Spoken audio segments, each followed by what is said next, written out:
All right, hello everyone, and peace of Christ to all of you. I hope my voice is coming good and clear. Please invite your friends and share links with everybody you know, so we can have a good day and we have good discussion. Later we will have a brother Amir, who is an ex-Muslim, and he is driving the Abdul crazy. Uh, the Muslims, they say in Germany that Christian Prince in his book or his books he lie. So today we are going to get them busted, and we will have our line open for anyone who he dare to have the courage and the knowledge to call us and to challenge us about what they claim. So please invite your friends. It's going to be fun as usual. And you see, this is the difference between us and them. Muslims, they debate themselves, they make an argument, they win the debate as long they are not debating me. Well, if you play chess by yourself, it doesn't matter who lose. I mean, you will be the winner. Oh boy. So the Muslim, this is what they do. They say to you, we want to play chess. By the way, chess in Islam is haram, and this is because Muhammad, he don't want Muslims to be smart people. Even Muhammad, he speak about it, that the one who put his hand in the chess is the same as the one who put his hand in the blood of a swine, which is a big deal in Islam. You see, Muhammad, he have no problem to put his hand in the blood of a human being, but he have a big problem that his hands will touch the blood of a swine. I mean, look how decent he is. Look like Muhammad, he consider the blood of the swine is more scary from the blood of a human being. He don't mind to slaughter, to kill, to torture, but he have a problem with the blood of a swine. So today we will have a good time together. Please invite your friends. We just started, and maybe within 30 minutes from now we will have a brother Amir. He will call us. And just to inform you about Amir, he's an ex-Muslim. He's from Iran. He and his brother, they left Islam and they became Christians, and they are very, very active.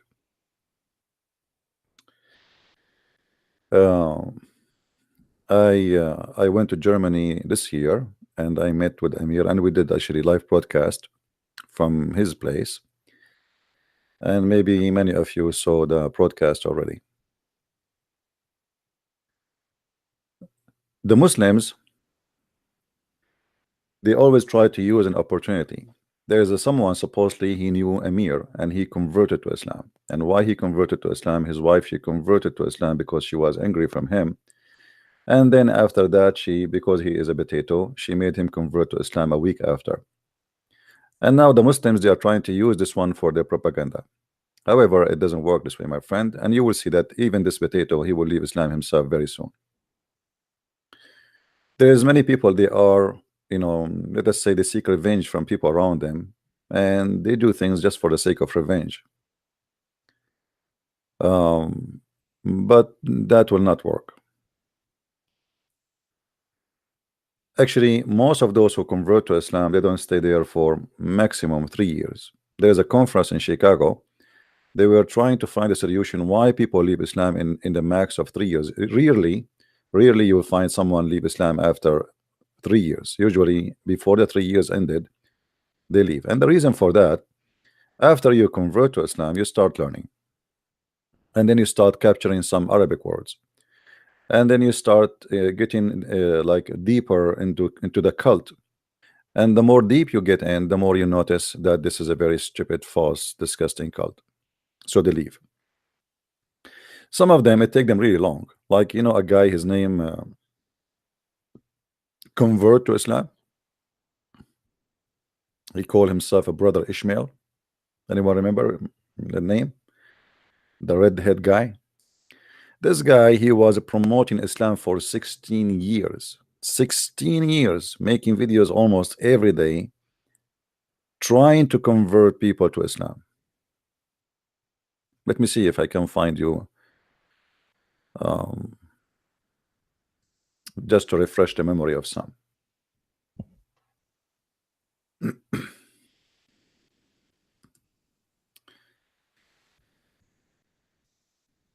And me myself, I made many videos against him, actually.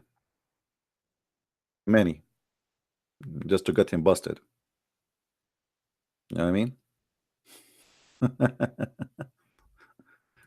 And then one day, this guy suddenly,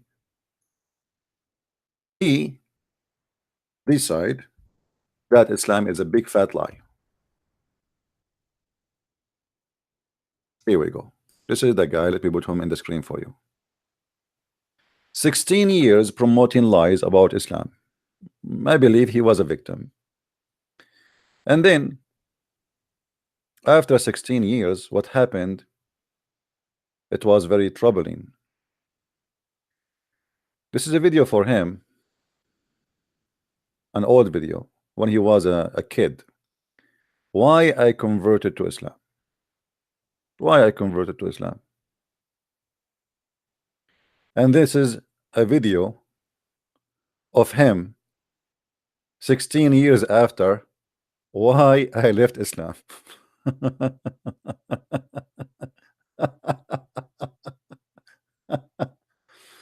Oh boy. So my friend, what happened to this guy? He learned Arabic. He learned Arabic. And this was a big mistake. You should not teach him Arabic.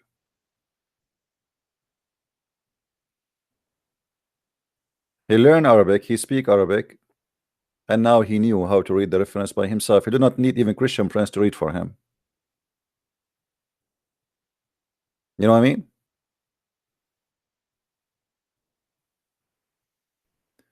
Debate this guy Ramazan is a kid. He don't. Okay, listen. Those kids from Germany who keep saying Christian Prince is a liar, Christian Prince is a liar. Christian Prince is online, but they don't dare to call him. What do you think? Let this potato Ramazan, who do not know how to say his prophet name correctly, give me his Skype. I will call him voluntarily. What do you think? As long they can get me busted, as long Christian Prince is a liar, why they want to call me? I mean, let everybody hear. Do you notice who is the liar? Because if a Christian Prince is a liar, they will be fighting over to say, hey, you said this, it doesn't say that. Hey, you're lying. But they make videos, and the Muslim, by the way, it doesn't matter what you say, the Muslims, they agree with you, because it's a duty for a Muslim to support you even if you are lying about Islam. The same as what happened with Muhammad Hijab and David Wood. Muhammad Hijab, to answer David Wood, he said to him, Allah, he said, hey, Allah, he pray for who? Muhammad Hijab, he said, Allah, he don't pray to, he pray for, which exactly what David Wood said. And all the Muslims like, wow, hey, yeah, like this guy, he just said the same. He just agreed with David Wood, you idiot. They support you. It doesn't matter how stupid you are. There's nothing is called Shia Islam. Shia Islam is the same. You know, Shia, the only difference between Shia and Sunni that, you know, they have different source of garbage, but it's the same garbage. You know, we don't talk about them much because they are minority compared to the rest. But the Shia Islam is a stupid, the same as the Sunni Islam, and both of them are violence. All right. Shia Islam, Sunni Islam. By the way, what Shia? There's many Shia, and what Sunni? There's many Sunni. You see, when you say Sunni, there's many Sunni, there's many Shia, and even the Sunni clean each other, and the Shia clean each other, and it's a garbage. Garbage in, garbage out. دينك كله خرابيط. يا ولد اسكت. قال له يا فرحان اللي لبسوك المضرب من هنا، قال له من الخناقة تحكيني عربي. Before we start with Amir, I'm going to open my Skype for any Muslim would like to call us. All right, give me a second to open my Skype.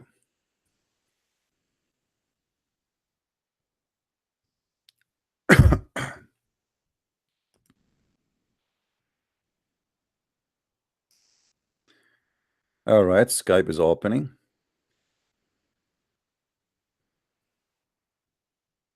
Any Muslim would like to do so, please feel free. Only Muslims, no Christians, please. You see how much we spoil the Muslims? Only Muslims. There we go. My Skype is open. It's loading. And we will be there in a second.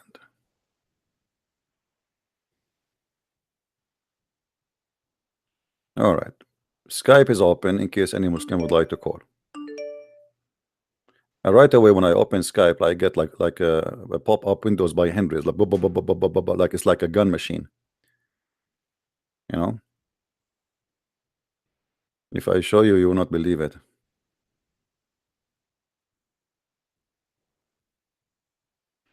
Why you don't answer?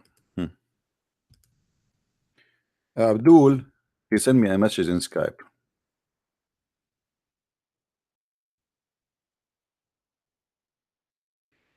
I don't know if he's online or not.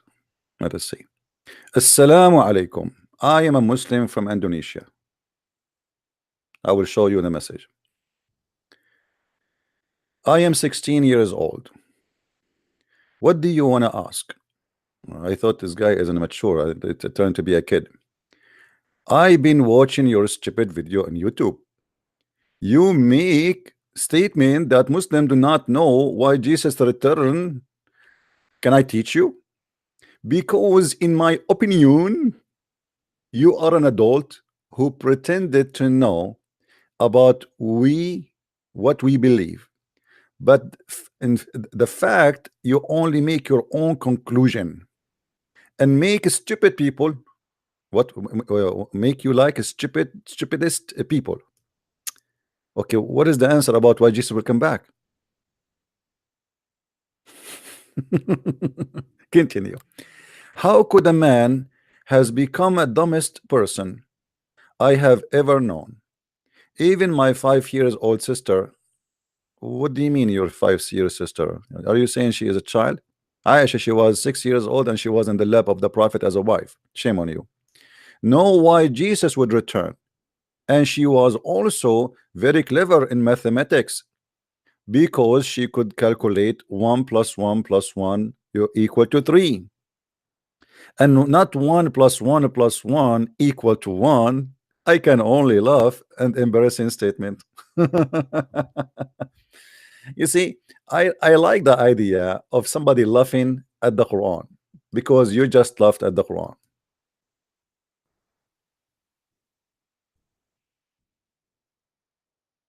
It is the Quran who teach you 1 + 1 + 1 + 1 is equal to 1, not Christianity.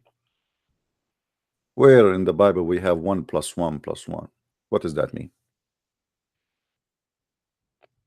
Let us get the Abdul busted.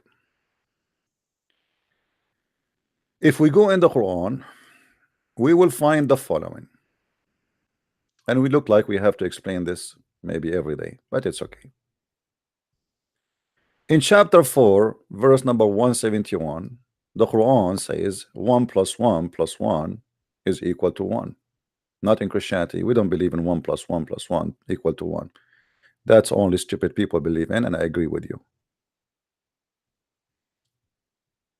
This is your book. The same verse saying that not to say Trinity is the same verse saying 1 + 1 + 1 is equal to 1. Read with me carefully and laugh at your God. If you don't want to laugh at your God, at least take a selfie with your God.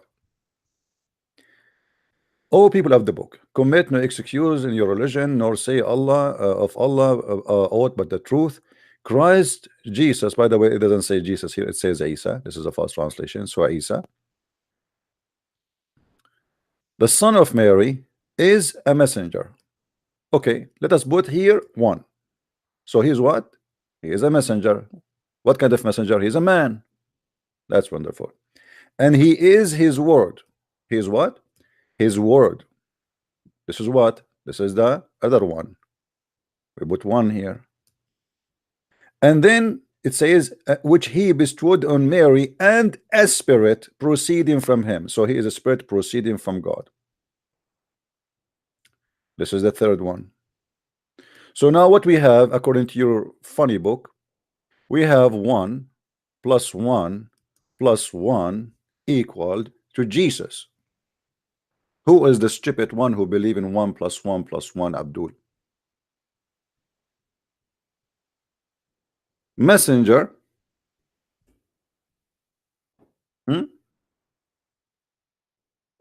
Plus,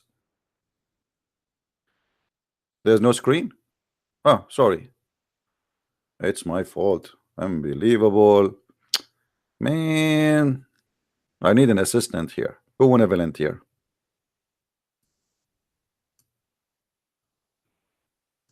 You see, my screen is covered. I cannot see anything. Seriously. Forgive me, please. All right, let us do this.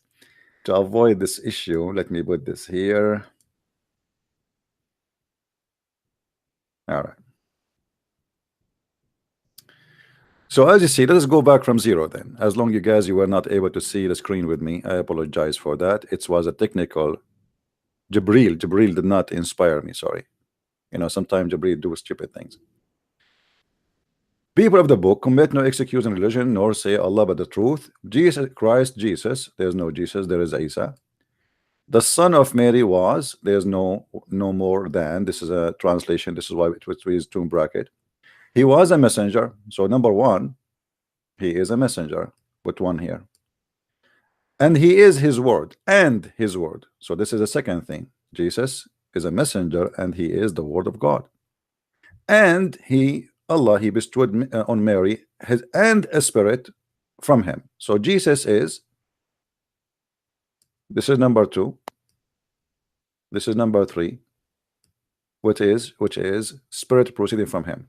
So Jesus is a messenger, number 1. He is a word, number 2. He is a spirit, number 3. So who is the stupid who told you that in Christianity we believe that 1 plus 1 plus 1 is equal to 1? That is your God.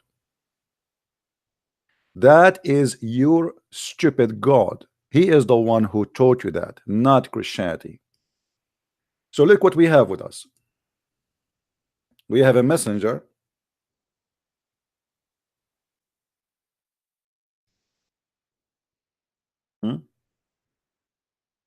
Plus word plus spirit equal to 1. Do you see it, Abdul?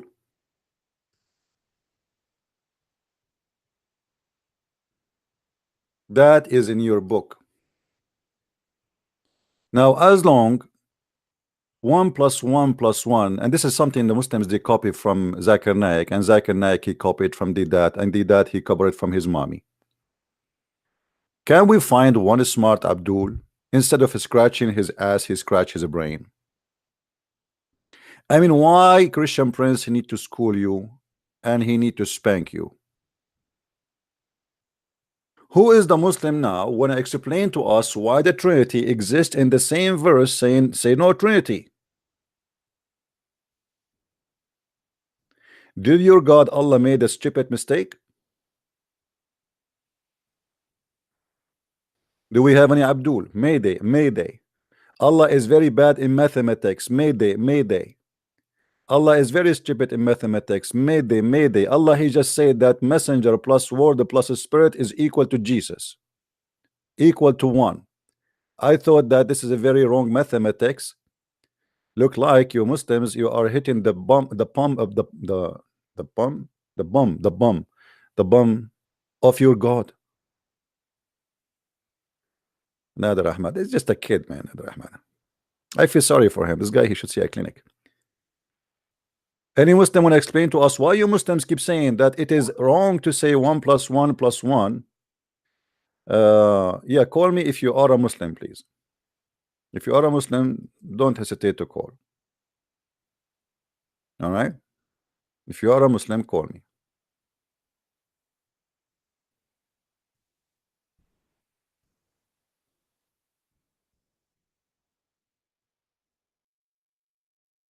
Not. Don't.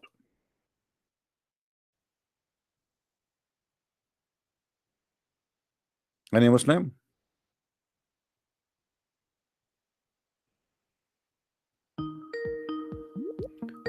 No, no. I take calls from Muslims only. Don't tell me I am Hebrew. There's nothing. There's nothing. It's called Hebrew. What Hebrew? What does that mean? Hebrew Israelite from those African who they think they are Hebrew. If you are an African who think you are a Hebrew, well, go and take some education too. You need help. This is a racist group. Have nothing to do with God. The same as the Muslim. They created a cult. It's called Louis Farrakhan. Do we have any Muslim here?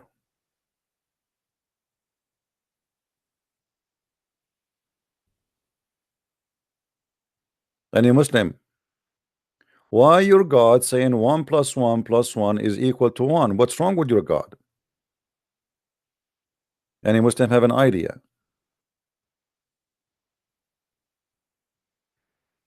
My friend, even if you are not from those mad who think they are Hebrew, I don't care. Now we take call only from Muslims. Please don't waste my time. Don't text me. You was in all three religion. That's mean you have an issue, my friend. A person he changed religion as changing shoes. It's mean he need to see a doctor.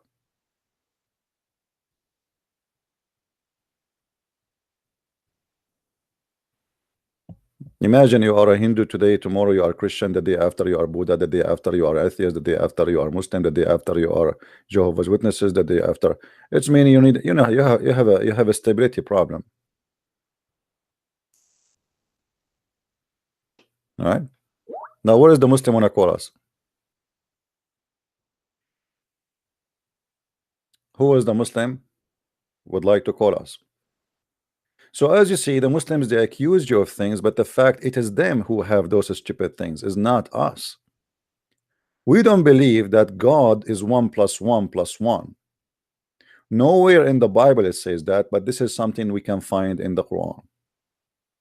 Same time, if we go to the Quran, my friend, if you keep texting me, if you want to text chat, if you want to text me in Skype, I will block you. I don't talk in private.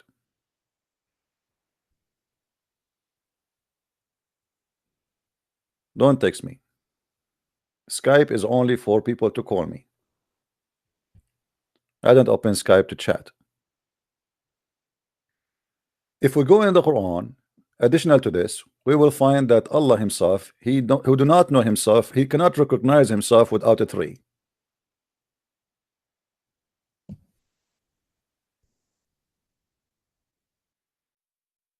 He cannot. And Muslims cannot recognize him without a three. What is the first verse you have in your Quran? Bismillahir Rahmanir Rahim. Bismillah Ar-Rahman Ar-Rahim. Allah Ar-Rahman Ar-Rahim. Question: if Allah is one, why we need a three? Are they those three? You will say to me those are three names. No problem. Why he present himself by three names?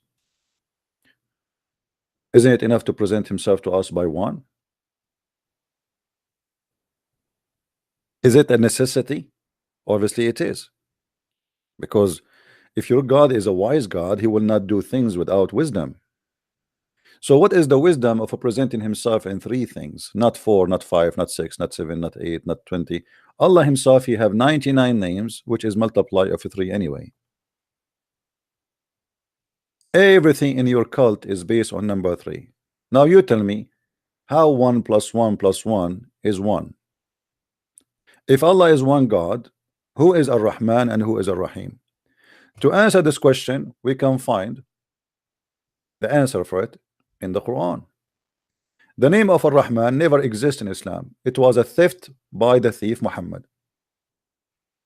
There was a man who claimed to be a prophet in the time of Muhammad, as many, and even his wife, she claimed to be a prophet. It was a business at that time that anyone he make himself a prophet because it's good money. So Muhammad, he received a letter from this man, and in this letter, this guy, he says, in the name of Ar-Rahman, in the name of Ar-Rahman. Okay.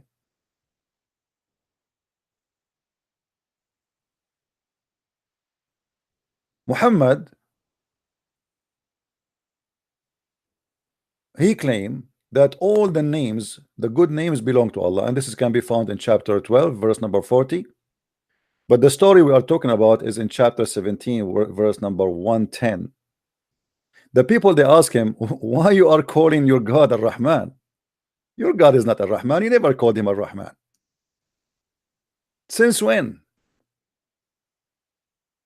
Muhammad, since when your God became Mr. Rahman? Muhammad always speak about his God, but he never ever he mentioned the word Rahman before. So Muhammad, to answer them about that, he said, look, Allah told me the following. Say, call upon Allah or call upon Rahman, whatever name you call upon him, all the names, all the good names belong to Allah.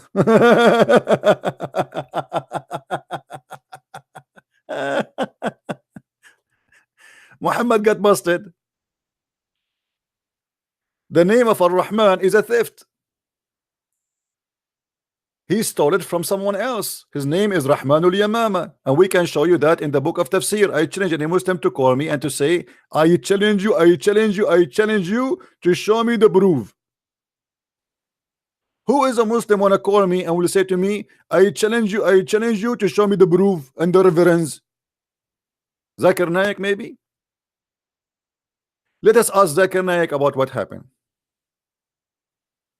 Tadadun, tadadun. Tadadun, tadadun.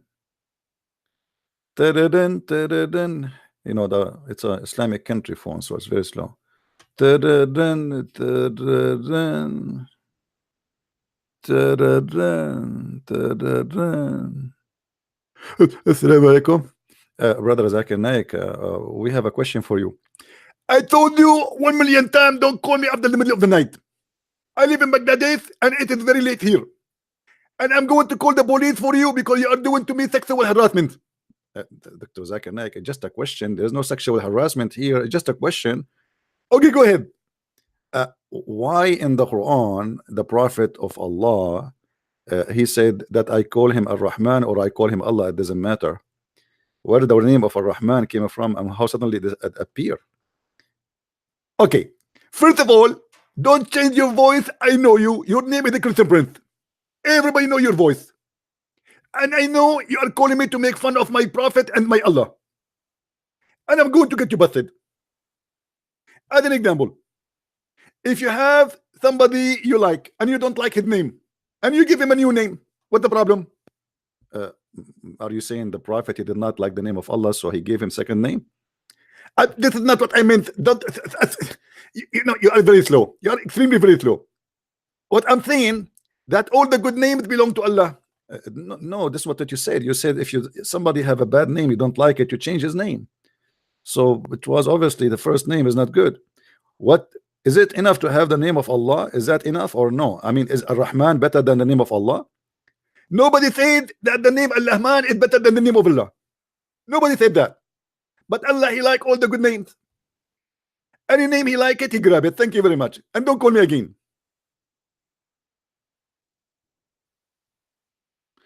Aren't you convinced? What's wrong with the name of Allah? Muhammad, he liked the other name. He starts suddenly calling the guy, calling his God Ar-Rahman. Even the Arab, they say to him, who is Ar-Rahman? Who is Ar-Rahman?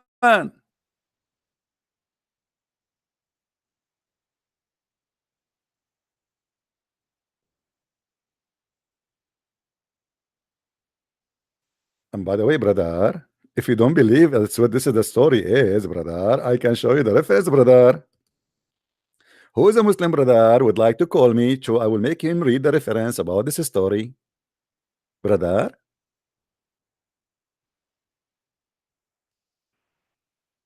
Hmm? Ar-Rahman, the best names belong to all the good names belong to Allah. What about Susu? What about Fufu? All the good names belong to Allah. Beautiful names. Madonna, Michael Jackson. What do you mean all the beautiful names belong to Allah? What kind of excuse is that?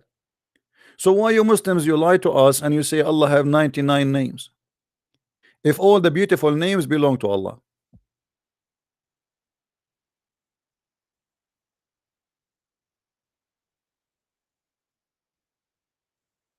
Amir will be with us in a few maybe 15-20 minutes. He is in the gym. He is doing sport with Ar-Rahman, Ar-Rahman, which is Allah. Any Abdul?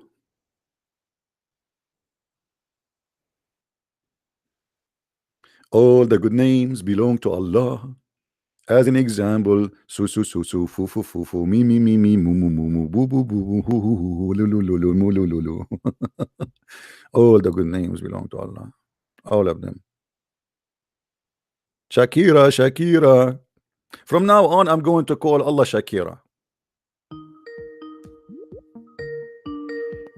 Oh, we have Faris is calling us. Let us see what Faris wanna say.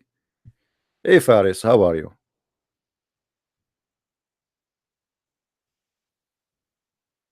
Faris, are you there?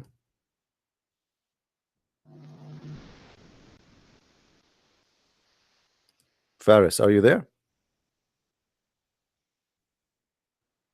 Hello? Are you there? Faris, I think you made a mistake. You called me before saying Inshallah. Remember the story of David? He had sex with 99 women, but he forgot to say Inshallah. Don't do that. And then Allah, he made only a woman of his women get pregnant with half a human. Call me again. Legendary Faris. I will call you. I will call you.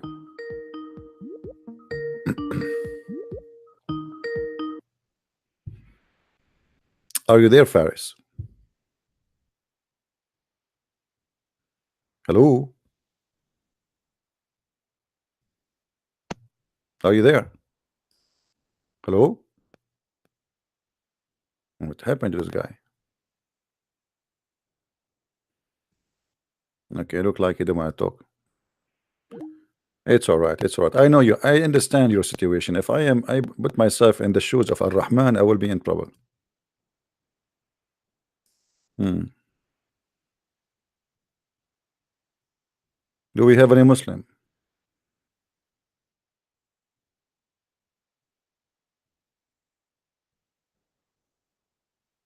Do we have any Muslim would like to call us? What this drama is about? Why Muhammad is adding names? And by the way, if this is when the Quran mentioning that the first time Muhammad he called his God Ar-Rahman, so how Ar-Rahman appear in the front of every chapter in the Quran today? As you see, he never mentioned the name of Ar-Rahman before. Never. And this is why the Arab are asking him, who is Ar-Rahman? Like, what the heck? Who is Mr. Ar-Rahman, the brother? Do we have any Muslim? Mayday, Mayday.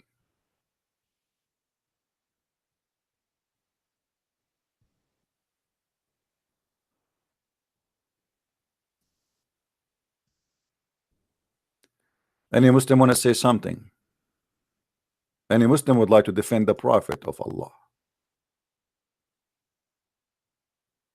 Any Muslim he think that we are not telling the truth?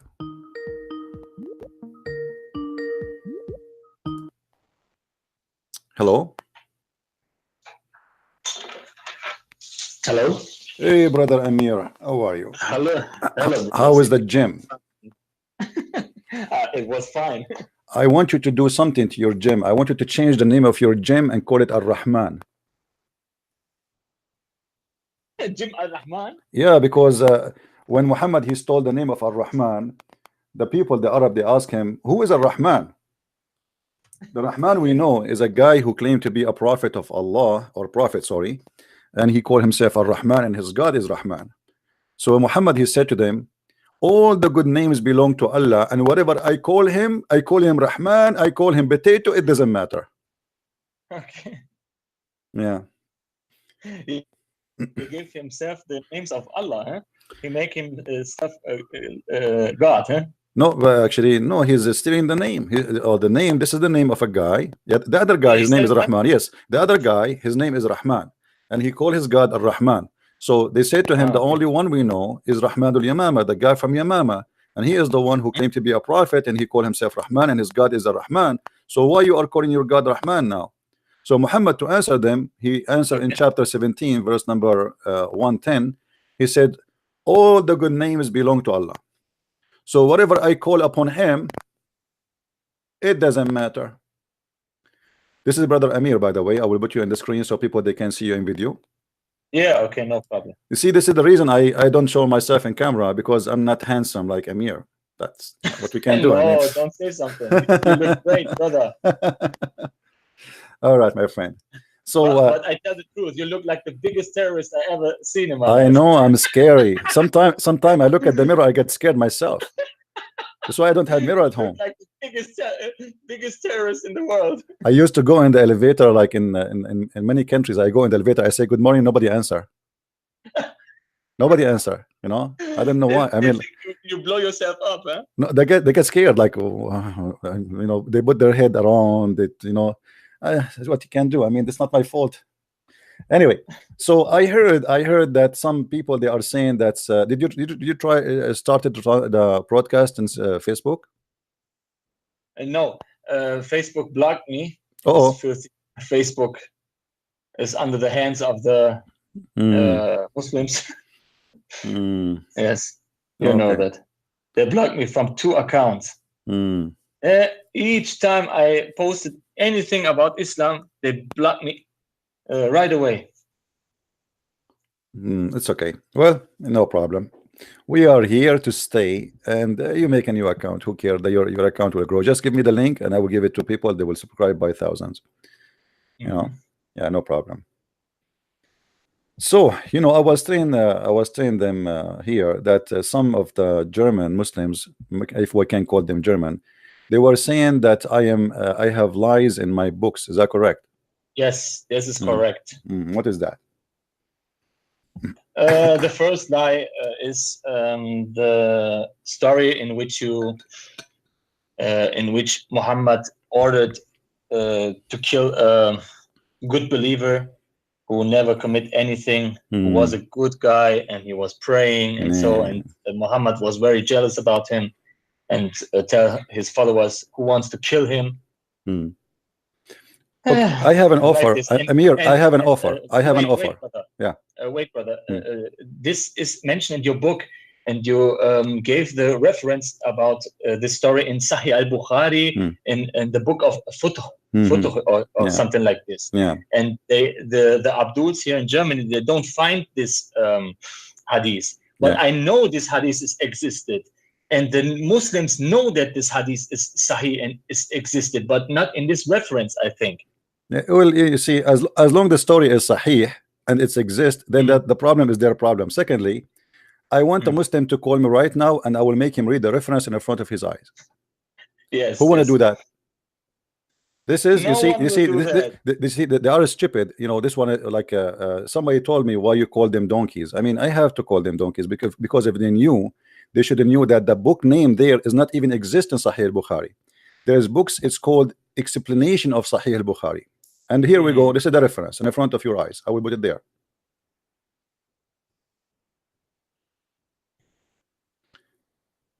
I know you know a little bit of Arabic letters, right? Does it say here Sahih al-Bukhari? Wait. And here we go. This is the reference. Okay. Sahih al-Bukhari. Okay. This says Sahih al-Bukhari. I put the reference as it is, not as Muslim they want it to be. This is how it is. So this is Sahih al-Bukhari. And then if we go, and this is the book name, the original. Maybe we should explain more in the title. This is here the book of Fath al-Bari fi Sharh Sahih al-Bukhari. But the book, what the book is about Sahih al-Bukhari. الكتب صحيح البخاري, and this is here the chapter name استتابة المرتدين والمعاندين وقتالهم. The repentance of those who they are apostate and those who they reject and killing them. If we go here in the same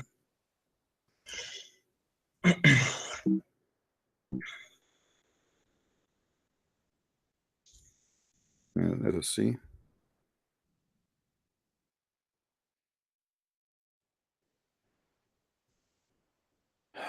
Read with me here. Any Muslim who speak Arabic. If you are a Muslim who speak Arabic, please call us so you can read for us and you can confirm what we are seeing in front of us. This is the story repeated many times about a guy who was praying to Allah and he was a good man and he did nothing wrong except Muhammad. He was jealous from him and he decided to kill him for that reason only. And this is here in the front of us. This is exist, even the story is exist in Musnad Ahmad. If we go to the book of Musnad Ahmad, we will find the same story. Please don't call me unless you are a person who speak Arabic and a Muslim. All right, a person who speak Arabic and a Muslim, because we want to make you read for the Abdul and let us see who is the one is lying. Secondly, if the Muslim they are saying that those references are exist in different books and they are a true reference, so what is the problem? Where is the lie here? Yes, I doesn't understand. Because the story let Muhammad looks like an idiot, you know, like a jealous man who is a murderer, you know. Yeah. Why you want to kill this guy? He doesn't even do anything. The guy, he was just. He was a good believer. He did not do anything wrong. The guy, he did not do anything. He did not commit any crime. And yes, the only crime he did, Muhammad, obviously, you know, Muhammad, he was jealous from him. You know, that's all. The guy, he did not do anything. There's no crime. And Muhammad, he claimed that because he, you know, he predict that this person, you see, here we go. You see, look how many times the reference repeated. Many times the reference repeated. This is here Fath al-Bari, variant number 16. Ad-Diyat wal-Ahkam. And the reference in the front of us. If we click, all right, here we go. The reference repeated again. All of this is interpretation of Sahih al-Bukhari. So when the Abdul he says we could not find in a Sahih Bukhari because he's an idiot. It is not Sahih al-Bukhari. This is interpretation of Sahih al-Bukhari. It's not my fault if you are a donkey. You do not know what I'm talking about. Brother, wait. Why you mention it in the book of Futuh? You know, you gave this reference in this book, Allah's Täuschung. Because it's mentioned in many. It mentioned in many books. You see, this is not the book of Al-Bukhari. This is the book of interpretation for Al-Bukhari. So, as somebody he have a knowledge, he will know right away that this is not Al-Bukhari. This is the interpretation of Al-Bukhari. But if somebody don't have a knowledge, he will think that this is okay. He's saying Al-Bukhari because anyone he can get, and he will find that this book even does not exist in Al-Bukhari. Okay. And the whole book does not exist in Al-Bukhari. so this is stupid of them.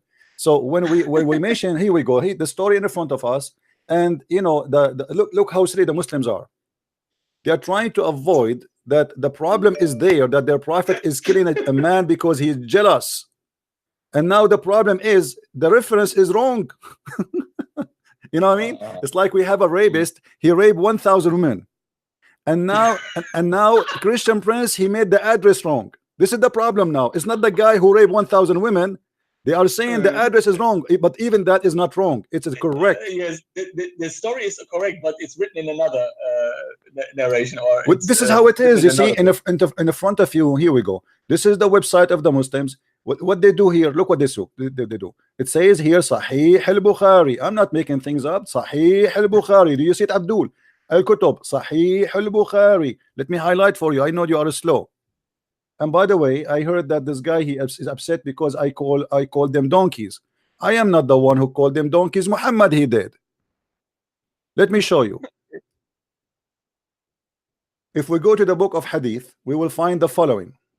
And I challenge the Muslim to say again that he is giving wrong reference. Yes. Let us see. Guys, don't call me now in Skype, please. Let me, you know what?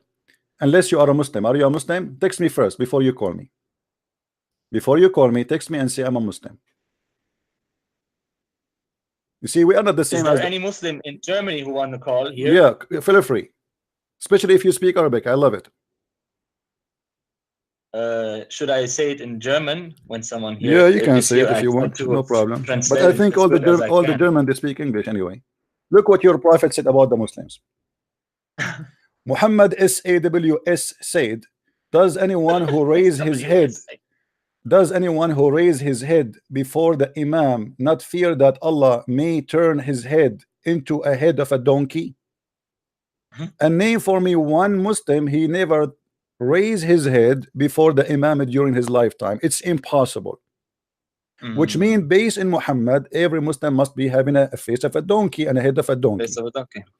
So why are you getting upset if your prophet is trying to? I mean, look how stupid this statement is. Muhammad is trying to scare them, to make them pray, and they don't lift their head up before he finish. And by fabricating a stupid story that Allah will make your face of a donkey and a head of a donkey. Now, who is a Muslim want to call and say we are lying?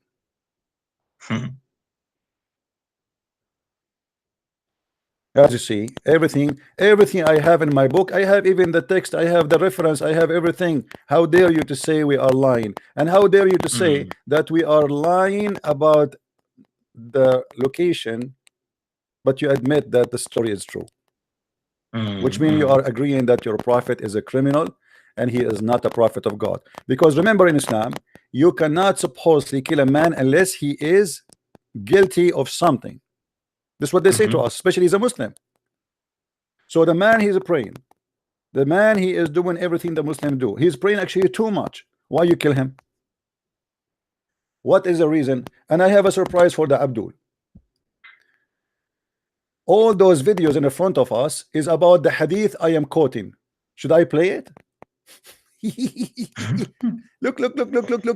All those Abduls are talking about the hadith of the prophet killing the man who did nothing.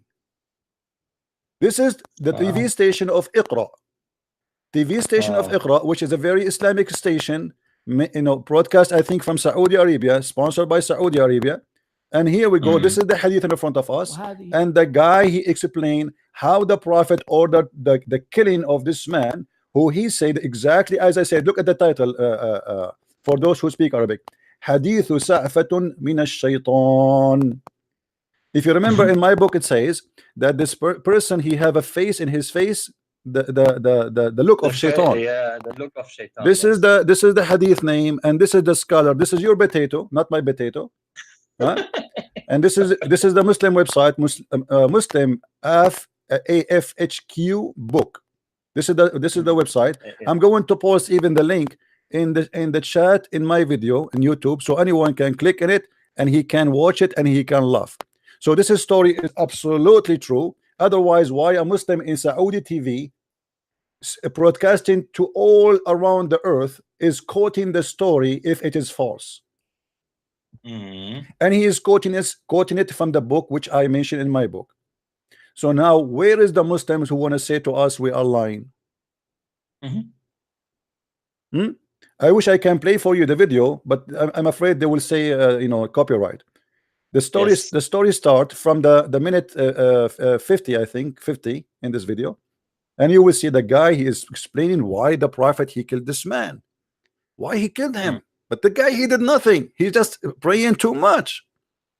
Muhammad here claiming by ordering the killing of this man that he is God, because how you know that this guy is a bad person? And since when you kill somebody before he commit a crime? He is a Muslim, he's praying to Allah, he's worshiping Allah, he said the Shahada, he do everything the Muslims do. Since when you can kill a Muslim without committing a crime according to Islam? But because if you read the story, Muhammad, he was jealous that this guy, the Muslims are praising him. They were saying he's amazing, he's so good. So what he do? Muhammad, he felt insecure, so he decided to kill the man. This is the same story. This is the book of Sahih Fathul Bari. Fathul Bari fi Sharh Sahih al-Bukhari. This is the explanation. This is the explanation. This is the same. It's the same. It's an explanation anyway, But the story, Al-Asqalani, yeah. But the story is there. The guy, he was just praying, and the Muslims before Muhammad he came, they were saying he's an amazing man. Let us tell you about this man who is who prays so much, who worship Allah too much. And look what Muhammad he did. He ordered Abu Bakr, he ordered Umar, he ordered them one after one to go and kill him. But why? Read the story. I challenge any Muslim. Because Muhammad was jealous about him. I want a Muslim, obviously I want a Muslim, if he is a person believe Muhammad is a prophet, to tell us why this guy was killed, what he did exactly. And look, each time they go to kill him, قال جاء أبو بكر إلى رسول الله صلى الله عليه وسلم فقال يا رسول الله إني مررت بوادي كذا كذا. The same story repeated in many places, in many quotation. So they are killing a person who is doing nothing but praying. And look here, one after one they say, you say فقال اذهب إليه فاقتله فقال فذهب إليه أبو بكر فلما رآه يصلي كره أن يقتله. Muhammad, he said to him, go and kill him, go and kill him. But Abu Bakr, he went to kill him and he found him praying, so he hated to kill him when he was praying to Allah. So he came to the Prophet and he said to him, well, he told him what happened. So he told the same to Umar, and then he told the same to Ali, and then by the time Ali he went to kill him, the guy disappeared, which means he left. This is the story. Here we go. It's repeated many places. It's in the same all over. All of this is in front of us. So now, as long the Muslims agree that this is what their books is saying, not what the Christian Prince is saying, that's mean they admit this is in their books. Yeah. And as long, here we go, you see, when a scholar in the TV he quote for us the story, is he quoting a false story? Is he quoting a false story to prove to us a false story, or he's quoting a story because it's already approved? And you know that this is in Saudi Arabia. If you mention one word which is not really accepted by Muslims, this guy he will lose his job. This guy is a scholar, big scholar, and he is hired to be in the most famous Islamic TV in the world. It's called Iqra TV station. In order to have him, and he is speaking from the city of Mecca. This is not speaking from Al-Rida or Jeddah, speaking from Mecca itself. So he is the Imam of the masjid, and he is the highest scholar in that location, and the government and the Saudi and the Muslims, they choose him to explain to them Islam. And look how many microphones in front of him. You see, the poor me, I have only one microphone. This is telling you, because if you see Amir, if you are a person with knowledge, they will give you like more, like if you have 5 microphones, you will you are like a general. If you have 6 microphones. So when the Muslims they say is not true, that is a stupid, and that is so dumb. Yeah, because the story Muhammad looks like a murderer and a jealous guy. And you know the question is what is the reason to kill this guy? Where are they? Is there any Muslim to tell us why? No, Amir, where are those people who make videos? Where are those who make videos and they say Christian Prince is lying? Why they don't call us right now? Here we go. My Skype is open.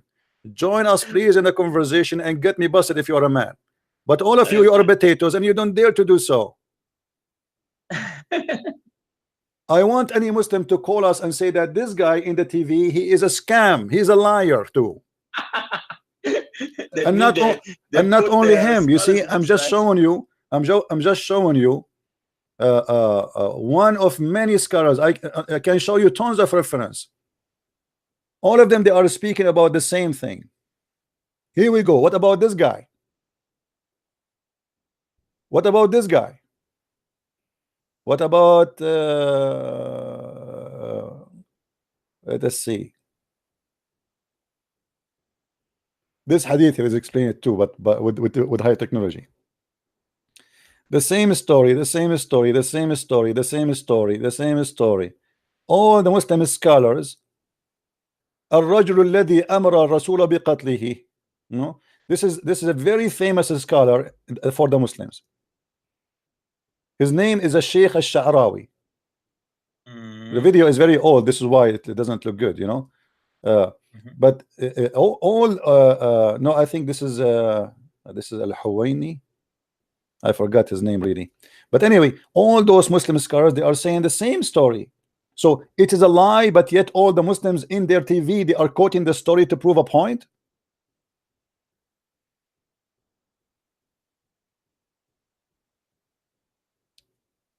Who is a Muslim wanna call us?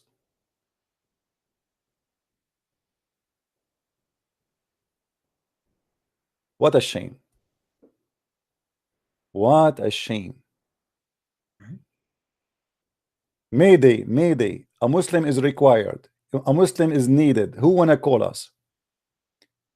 Same time, Amir, I heard that this kid, he said that the Bible is corrupt. Is that true? That is true, yes. Okay, let us get them busted. If the Muslim says to us that the Bible of Christ is corrupt, that's mean Islam is corrupt. Why? Because the stupid who says such a thing, he forgot that he's accusing Allah of not being God, not the God of Christianity. Because who delivered the Torah and Injil? It was Allah. The one who, the book of Allah. This is the book of Allah, according to Muslims. In chapter 3, verse number 3, chapter 3, 48, chapter 3,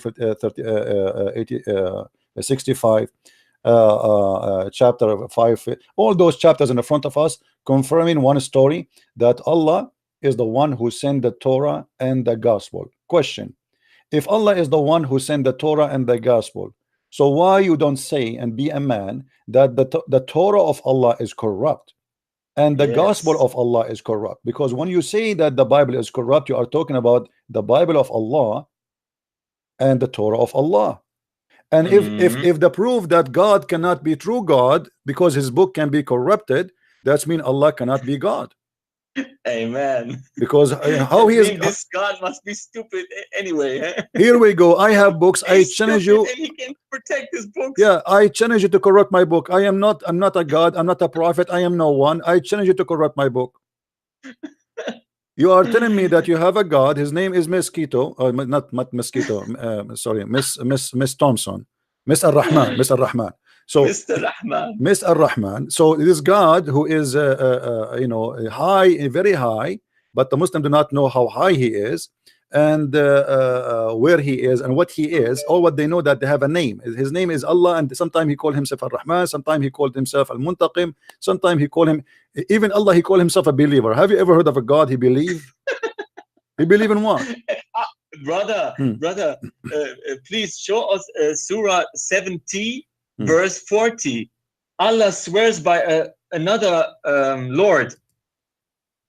Okay, hold on. Allah is swearing by another Lord. Okay, yeah, take Who's talking there? Take it easy on the Muslims. Come on, I mean, Allah do things, Elijah mean God is with us. Yeah, Elijah mean God is with us. This was so a big mistake to accept the debate with David Wood. No, it's not a mistake. Elijah He said the God truth. He said the truth. So you said what chapter you want? What chapter? 17? 70. 70. Oh, 70. Okay, 70. What verse? 70 ayah 40. Ah, 40. You're being a bad boy now. The Muslims will hate you more. Yes. It's okay. But I mean, what a big deal, my friend. Allah, he swear by fig. Yes, he swear by anything. If we have a God, he swear by fig, and he have no problem with that. I don't know where to put your picture here. Let me hide it for now so we can read the text. All right. فلا أقسم برب المشرق والمغرب. Okay. I swear by the Lord of the rising places, of the sitting places of the sun. You see? Yeah. Who's talking there? By the way, the funny Allah, he think that there is, he swear by the Lord of who is this Lord? I think Allah is the Lord. No, this Are is the Muslims stupid or what? no. You see what happened after Obama, he left the office. Trump, he hired a different guy to be the Lord of the East and another one to be the Lord of the West, and he put them in United Nations. And Allah now he swear by them. But I have a more stupid story for you. The God of Islam, because he's all knowledgeable, he believe that, because now we have a mistake because of what you mentioned. Muhammad, he believe that there is Allah believe that there is two east and 2 west. Okay. Hmm? 2 east, 2 west. 2 east, 2 west. Let us see. Chapter 55, verse number 17. He is the Lord of the 2 east and the Lord of the 2 west. Mm-hmm. Do you know why he said that? Mm-hmm. Who knows why? Any Muslim knows why? Why Allah he said there is 2 east and 2 west? I will explain to you. Muhammad, because he is very smart and he's a genius, and because he is the only Allah speaking there, he thought that there is 2 east and 2 west. Why? Because Muhammad he noticed, and the Arab believed before that obviously there is 2 suns. There is suns for the winter and there is sun for the for the summer. Because simply the sun, you know, in the winter time it appears from different place, same as and it set in different place from the sun in the summertime.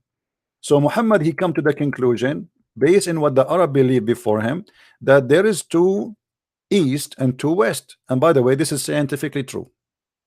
Mm.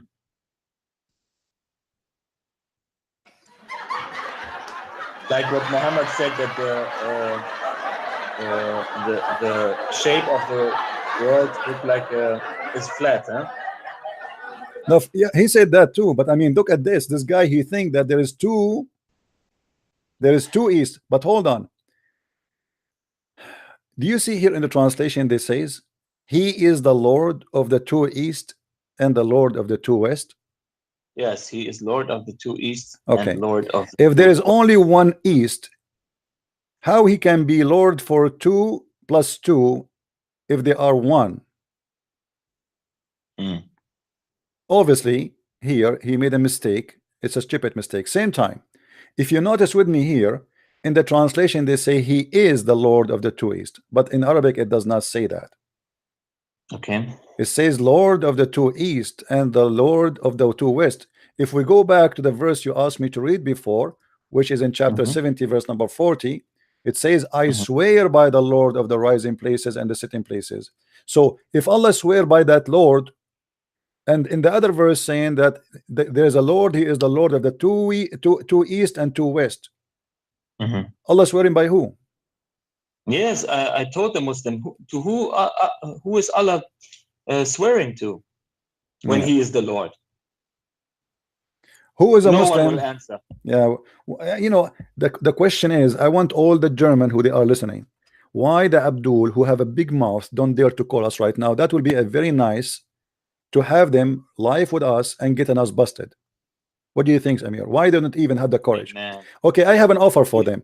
I have an offer. I saw a video of a guy, his name is Ramazan. I like this guy Ramazan. He have a nice cat behind him. I have an offer to Ramazan to give me his Skype and I will call him. I will volunteer. Hold on, we have a Muslim is calling. Hold on, we have a Muslim. Hello. Hello. Hello. Are you going to talk Hamza or no? Hello. Yes. Can you hear me? I hear you. Go ahead. All right. Yeah. Actually, I didn't get you when I was calling before. Yeah. So did you hear what we are saying? Yes, I heard what you say. Did you hear about the story about your prophet killing an innocent man who commit no crime? How do you know he don't commit crime? Because the story is saying that the guy he did nothing, that the Muslims they were praising him a second ago. The Muslim they were saying he was. Do you know Arabic, right? The story in front of you. Read it. Okay, read it. Here we go. The story in front of you, my friend. Hold on. The story in front of you. I mean, a story before. There's no story before. Muhammad, he never met this man before. He never spoke to this man before. He never have anything to do with him before. The Muslims, they you know, they praise him. They say he's amazing. He's so good. He is very decent, and this is why they mention his name to Muhammad. So suddenly Muhammad, he said to them, I see in his face, huh?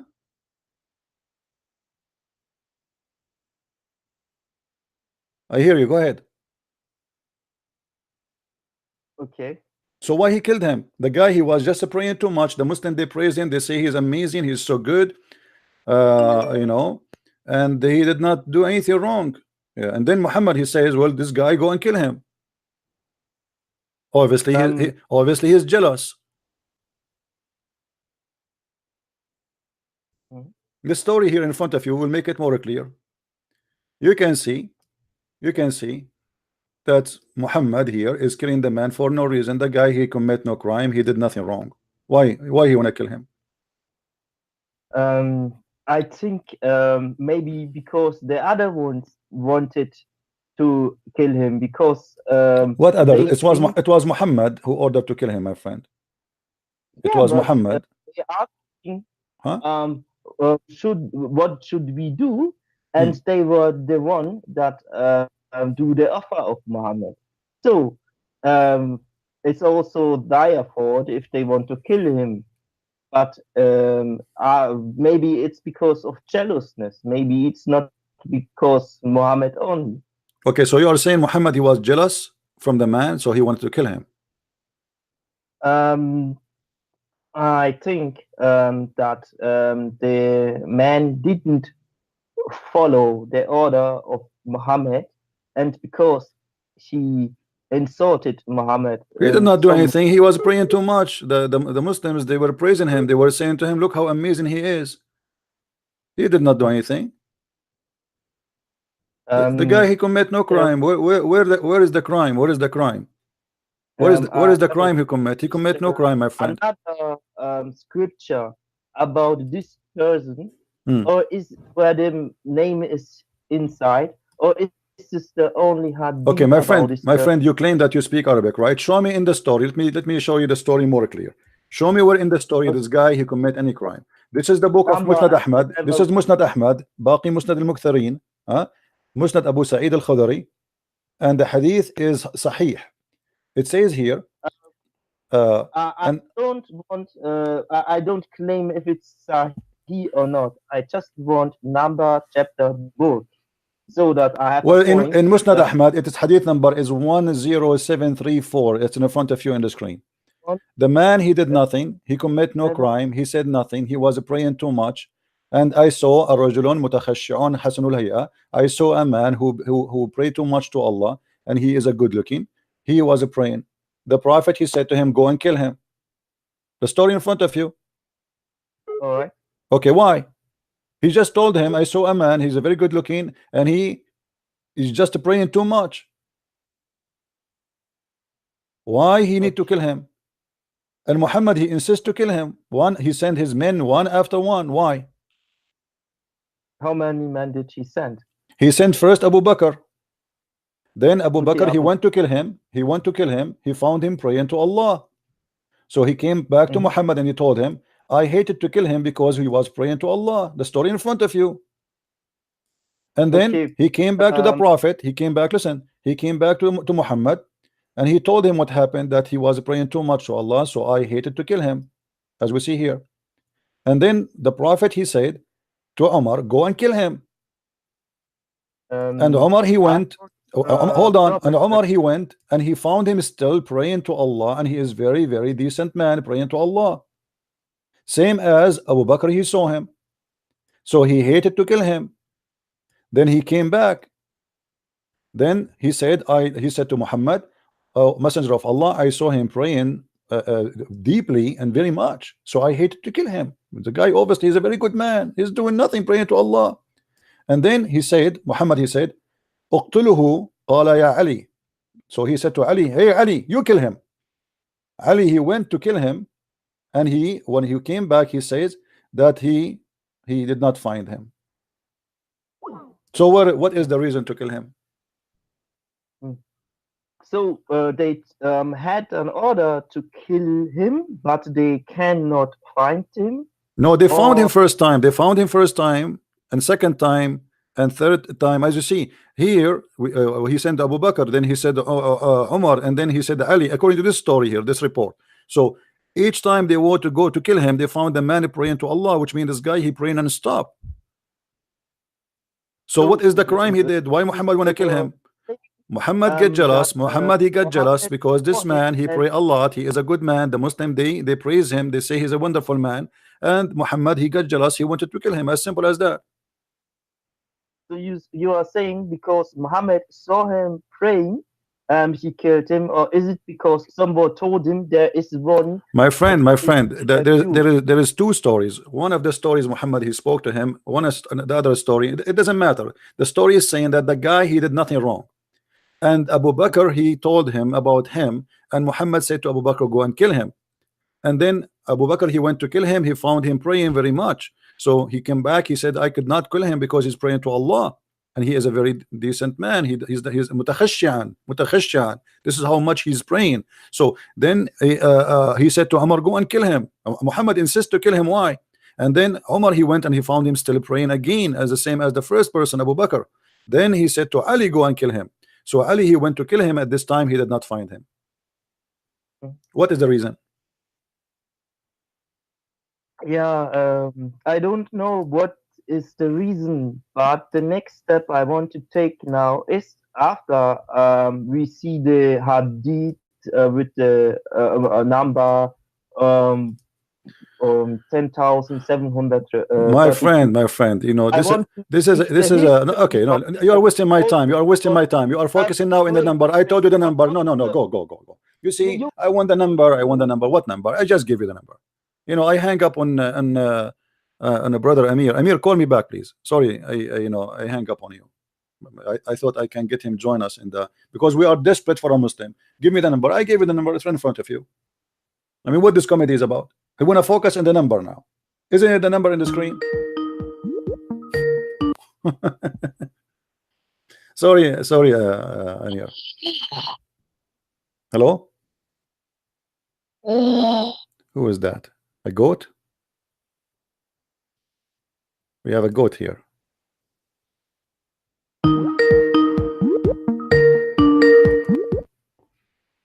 Hey Amir, how are you? Hey brother. We receive a call from goat before you, so you see how silly they are. We are showing them the hadith, we are showing them the reference, and now he is focusing in the number in front of you.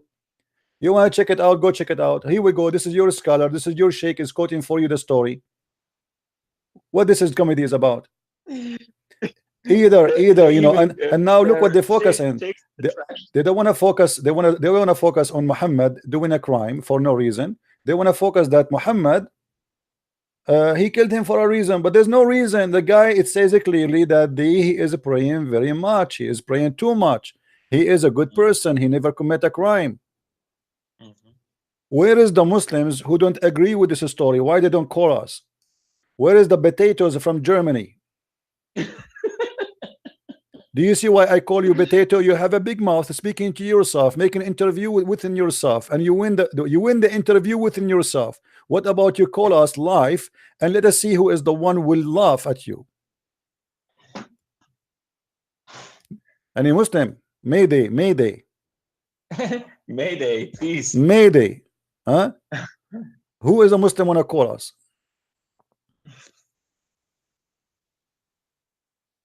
Brother, let us go to another topic. All right. Okay.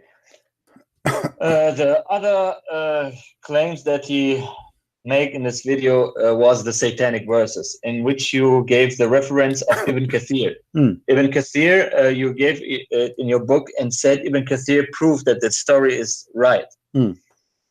But the Muslim says no. Ibn Kathir said that the story, the chain of narration is not trustworthy, and it is not going to the Prophet.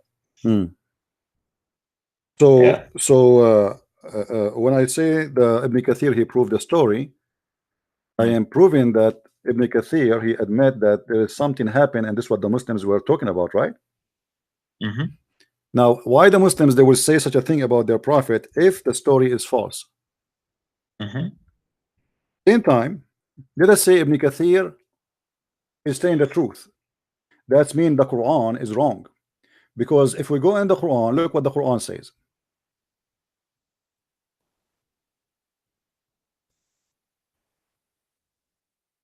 You see, the Muslims, they get themselves busted without knowing. This is the Quran, chapter 22, verse number 52. It says what? It says Allah will delete any verses shaitan he gave. Yes, I told them the same thing. I said, when this story is not true, what Allah meant when he said, I put the verses out in which Satan throw it in. What was this verse then? What was the verse? No, how you can delete something is not exist. If there's no satanic verses, why even Allah need to speak about it? Why he need to say those satanic verses, I am going to delete them? So this is a very stupid argument. And same time, you know, if we go and read some reference, let us see some reference to see how Muslims they come with it. If we go as an example to Al-Fakhr al-Razi, because I saw one of your those German, he was talking about Al-Fakhr al-Razi. What Al-Fakhr al-Razi says about that? Let us see. Let me get some reference so people can laugh. And by the way, why didn't call us and let us see what Ibn Kathir he said. Ibn Kathir he said clearly that the Arab, let us go to Ibn Kathir so everybody laugh. You know, I want to go to Ibn Kathir so everybody will see that this story must be a very accurate story. Let us see. Ibn Kathir.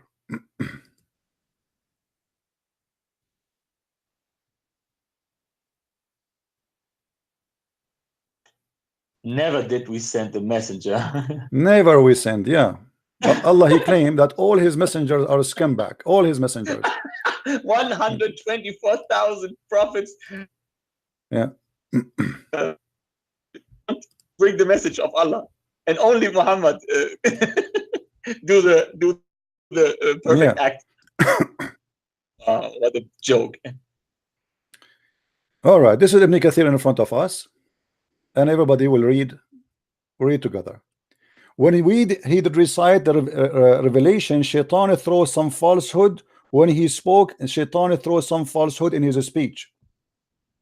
Is that Ibn Kathir saying that?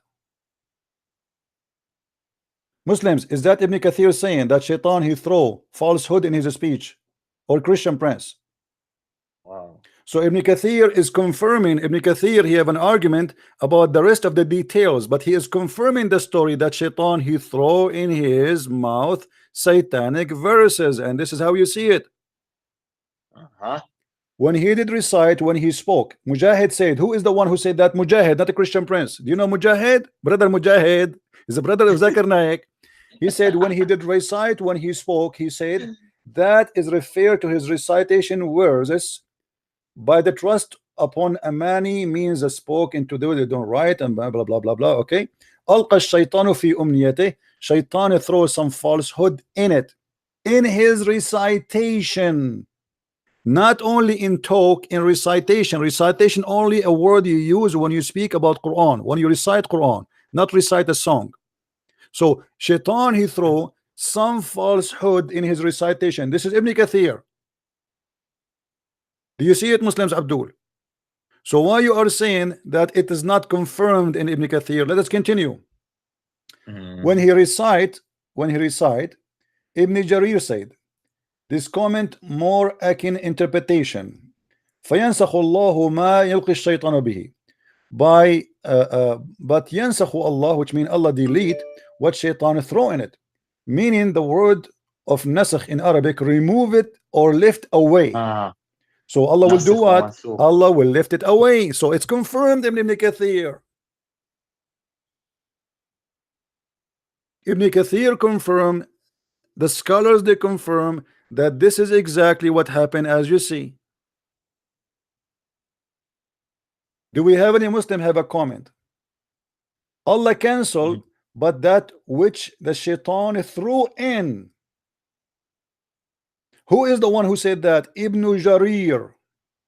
We have a Muslim. Let us see if we can make him join us. Is it okay if I take him, Amir? Forgive me, please. Okay, bring yeah. Hello? Hello? Yes. Can you hear me? Yeah, I hear you. All right.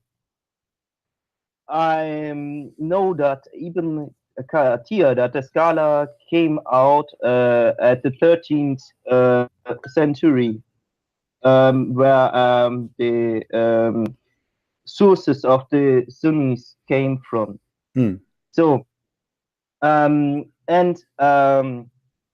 I think there are some aspects where manipulation of the resources in a political sense was there at the later times, because there are my so friend, many... this is okay. So now you want to say Ibn Kathir is a liar, no problem.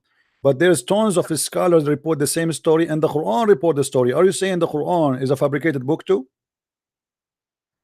Of course, because there is... The Quran is fabricated for you. Your name is Saeed Hamza. You are a Muslim, and you are agreeing that the Quran is fabricated.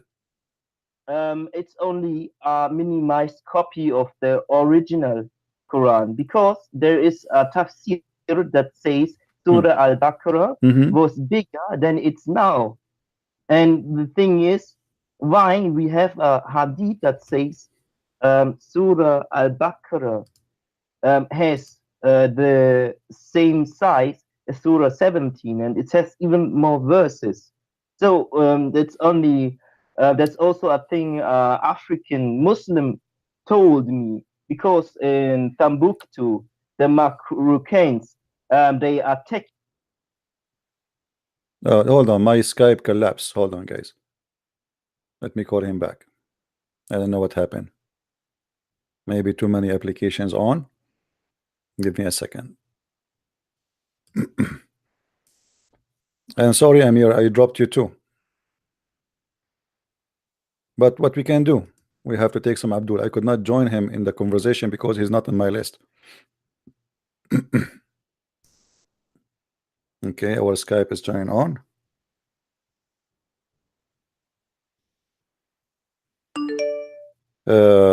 Call me back, the Muslim who was calling saying the Quran is corrupt. I don't see even his name here. Here we go, Saeed Hamza. Let me call him. Give me a few minutes, please, Amir. I will call you back. So we heard this gentleman, the Muslim, saying, yes, of course the Quran is corrupt. Of course the Quran is corrupt. Answer, Hamza, answer.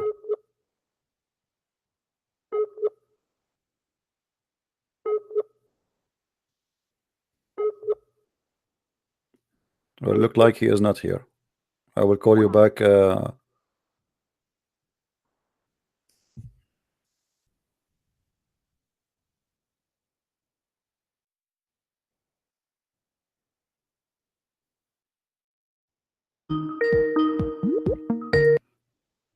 Hey, Amir, sorry for that. This is not Amir. This is a guy. His name is Mahdi, and he have a nice voice of a goat. Let me block you, Mahdi. Nice to meet you, Mahdi. You sound like Allah exactly, especially these days.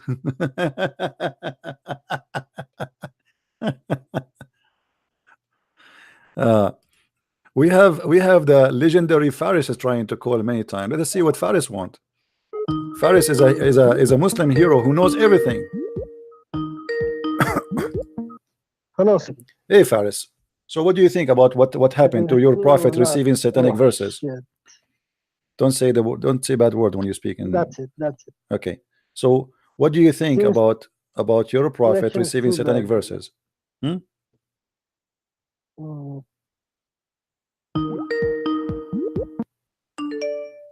What's happening with those people? Amir, just give me 5 minutes, Amir. Let me speak to more Abdul to get Islam busted, because the Muslims are the best example of how Muslims are in this ability when it's come to Islam. Just give me 5 minutes.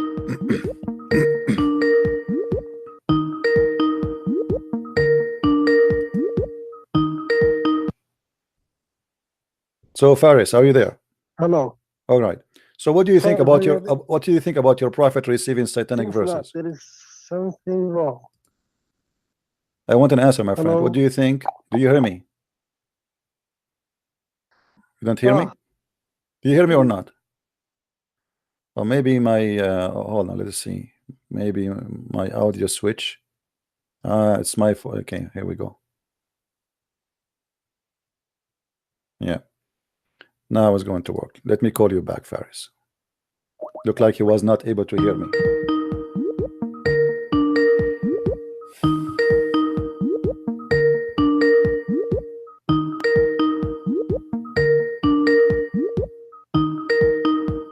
Answer, Faris.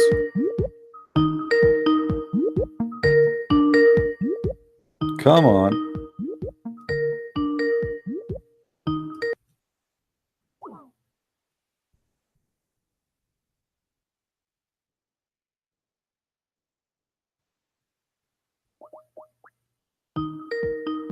I'm calling him. I challenge all the Muslims from Germany to call us and tell us what Ibn Kathir he said, so we can laugh together. Who is the Muslim to do so? Hello. Yes, Faris, you hear me now? Yes, yes. Okay, good. So what do you think, Faris, about your prophet receiving satanic verses? What do you think about that? Oh, you mean Qasat al-Gharanik, right? Yeah, what do you think about that? Yes, number one, it is wrong. First of all, the connection is good. Can you hear me properly? I hear you very good. Go ahead. Thank you so much. About this one, I mean, first of all, there is no, like, you know, the sanad, the real sanad. There is no real sanad for it, like from Abdullah ibn Abbas, from this, from the Prophet Muhammad, peace be upon him. If there is anything you can give me about, so why Ibn Kathir mentioned what Ibn Abbas said? If Ibn Abbas said that, why Ibn Abbas lying that shaitan he throw in the mouth of Muhammad and Allah cancel it? Are you saying Ibn Abbas is lying? No, I did not say that. All I tell to you, the CP, that you give me the sanad.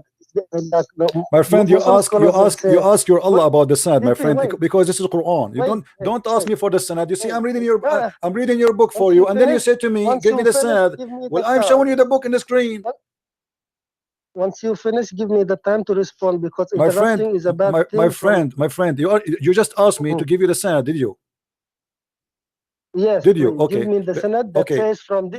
You ask your scholar for the sanad, not me. You see, the funny about Muslims that give me the sanad. Why Ibn Kathir did not give you the sanad? Why you don't ask Ibn Kathir? You are learning from Ibn Kathir for centuries, and you did not ask Ibn Kathir for the sanad. Why you don't ask Ibn Kathir? Once you finish, give me the time to Why respond. you don't ask Ibn Kathir for the sanad, my friend? If you want to close it, no problem. I'm asking you, why you don't want to ask Ibn Kathir himself for the sanad? Ibn Kathir is dead, rahimahullah. He's dead. Okay, what about the rest? What about Al-Razi? What about Al-Milal wal-Nahl al-Shahrastani? What about etc.? What about etc.? All of them, all the Muslim scholars, suddenly now we have no sanad. Okay. Once you finish, give me the time to respond. Is it okay? Okay, I'm listening. Is it fair enough for you? I'm listening. Go ahead. That's good. That's good. And don't interrupt. Like I said to you, most of your, like, you, whenever you're bringing the hadith, this and that, you bring the sanad.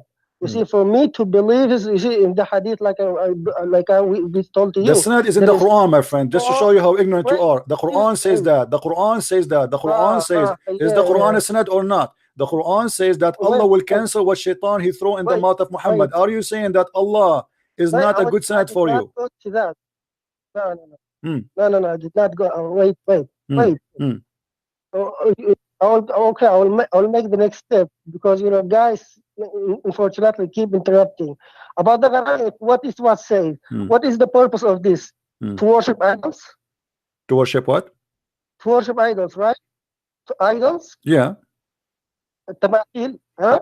What does it doesn't matter. You see, for me, it doesn't matter. Hold on. It doesn't matter if you worship idols or not. What is matter is that Muhammad, he spoke for shaitan. You're a prophet. Shaitan, he controlled his mouth, and he made him say verses in the name of shaitan, claiming that those are coming from Allah. Do we agree about that? No. What do you mean no? So explain to me this verse, my friend. Okay, hold on. Explain the verse for me. Explain the verse in the front of us. Go ahead. I know. Don't interrupt. This is like the 4th, 5th time you're interrupting. This habit of yours still not, the same always. about this one, you see, about the Hadith al-Gharani, number one, like I said, there is no real sanad. But let's assume there is a sanad. You see, all the life of during Muhammad, peace be upon him, he was condemning about the idols in his own lives. Okay, hold on. Did your prophet kiss a stone? Did your prophet kiss a black stone?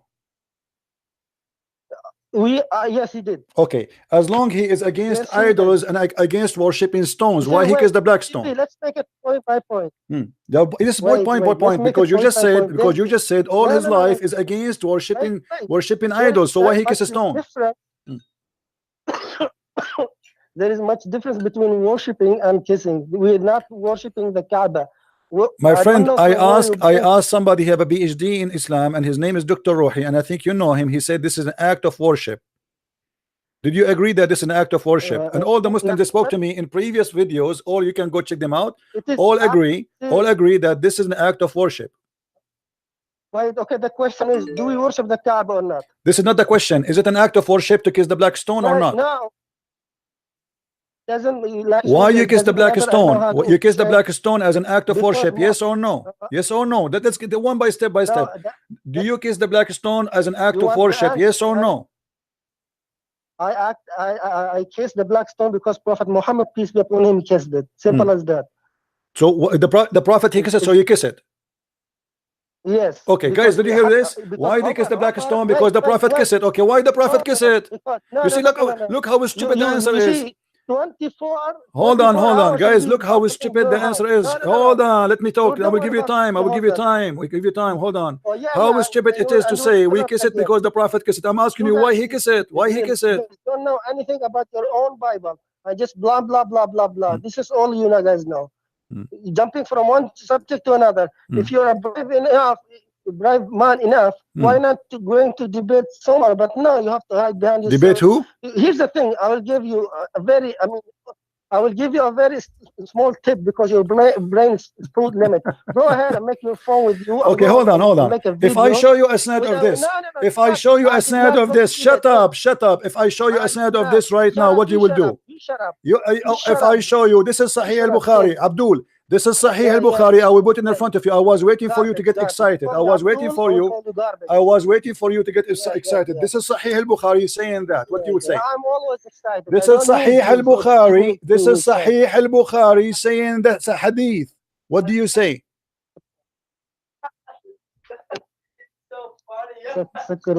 This is Sahih al-Bukhari. Abdul, this is Sahih al-Bukhari saying that your prophet, he bowed down to the idols.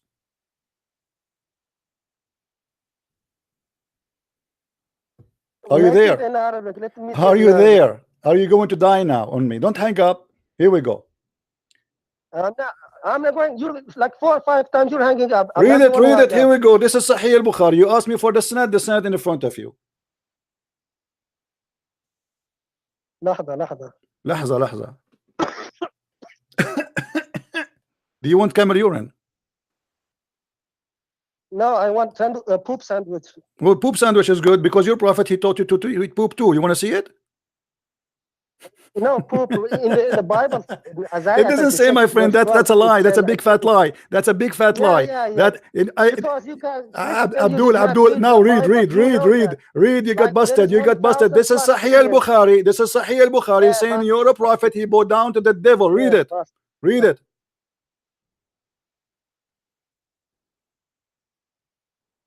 This is the hadith of the Qur'an I told you, and you did not. This is al-Bukhari. This is al-Bukhari. Is that al-Bukhari or not? Is that al-Bukhari or not? Is that al-Bukhari or not? Is this is al-Bukhari or not? Shut up, you coward donkey. You asked me for the proof. This is why I do. I make the Muslim get excited, and now when they get them busted, they don't want to read. This is Sahih al-Bukhari, hadith number 1071.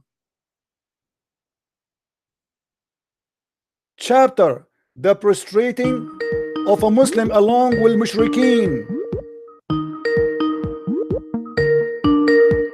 Only if you are a Muslim, call me please. Hello? Oh boy.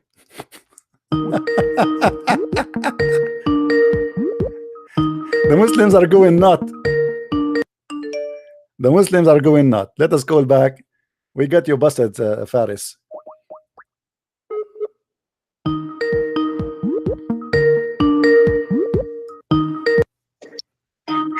Hey, Amir. Hey, brother. Sorry for that. Do you see Sahih Bukhari in front of our eyes? Yeah, I see it, brother. Okay. I see it. You see, I always hide my jewel for the right time. I was waiting for them to call me and get me busted. And here we go. This is not Ibn Kathir. This is Sahih al-Bukhari. What they can do about it? Nothing. Potatoes, cowards. Who is the Muslim from Germany? Brother Ramazan. Ramazan, yeah, Ramazan. Everybody is waiting for Ramazan to call us right now. And where is the guy? His name, God is with us to call us. Huh? Yes, yes. Mohammed hijab. Mohammed hijab. Did your prophet prostrate with the mushrikeen to the pagan idols? وسجد معه المشركون أن النبي صلى الله عليه وسلم سجد بالنجم وسجد معه المسلمون والمشركون. This is about the same story, the chapter of An-Najm. Do you see it? So why you lie to us and you say, where is the reference? Where is the proof? Where is the hadith? Where is the where do you get this from? Hold on, I have to hang up on you, Amir, again. I have more Abdul, sorry. Hold on. Hello? Yes. I just wanted to say some words to your brother Amir. Why you don't want to say to me? I don't know. Why you don't say to me? Speak Amir. to me, speak to me, speak to me. No, you want to speak to me. You are a coward potato. If you are a man, you speak to me. You are calling me. You are a coward and you are a donkey. Your prophet is worshipping idols and is bowing down to idols. And now you are worried about Amir? Amir, yeah, Amir. Amir is driving you crazy, don't he?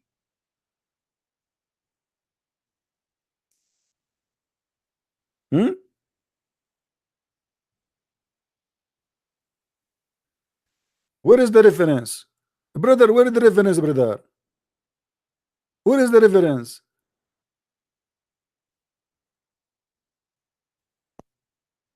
Hello?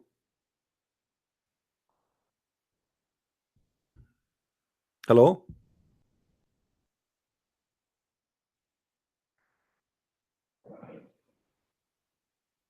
Hello? Okay, we have to take another Muslim, what we can do. Hello? Yes, hello, good afternoon, good evening, good morning, whatever your time is. Thank you very much for all the good greeting. What do you want to say, my friend? You are a Muslim, what do you want to say? I'm not a Muslim, I'm a proud Muslim, by the way. You are a proud Muslim? Yes, so proud to be a Muslim. What does that mean? So let me tell you something. No, don't tell me something. What do you think about the topic we're talking about? Your prophet is bowing down to the idols. Just relax. I'm relaxing. Eat chocolate. Drink camel urine. Okay, come on, my friend. You're a proud Muslim. Well, are you proud about your prophet bowing down to the idols, worshipping idols? Yes or no? You want to hear the answer, right? Yes, just go relax. ahead. Go ahead. Let me answer you while I'm drinking my urine camel with steam oil. Okay? Now, can you show me in the hadith where does it say that Prophet Muhammad bowed to the idols? It says in the front of you. It says, here we go. Say, no. Are you certified donkey or you are not certified donkey? Let me make a certified one. Here we go. It's in front of you. When you say to me, can you show me? It's in front of you. And you say, can you show me? Read with me.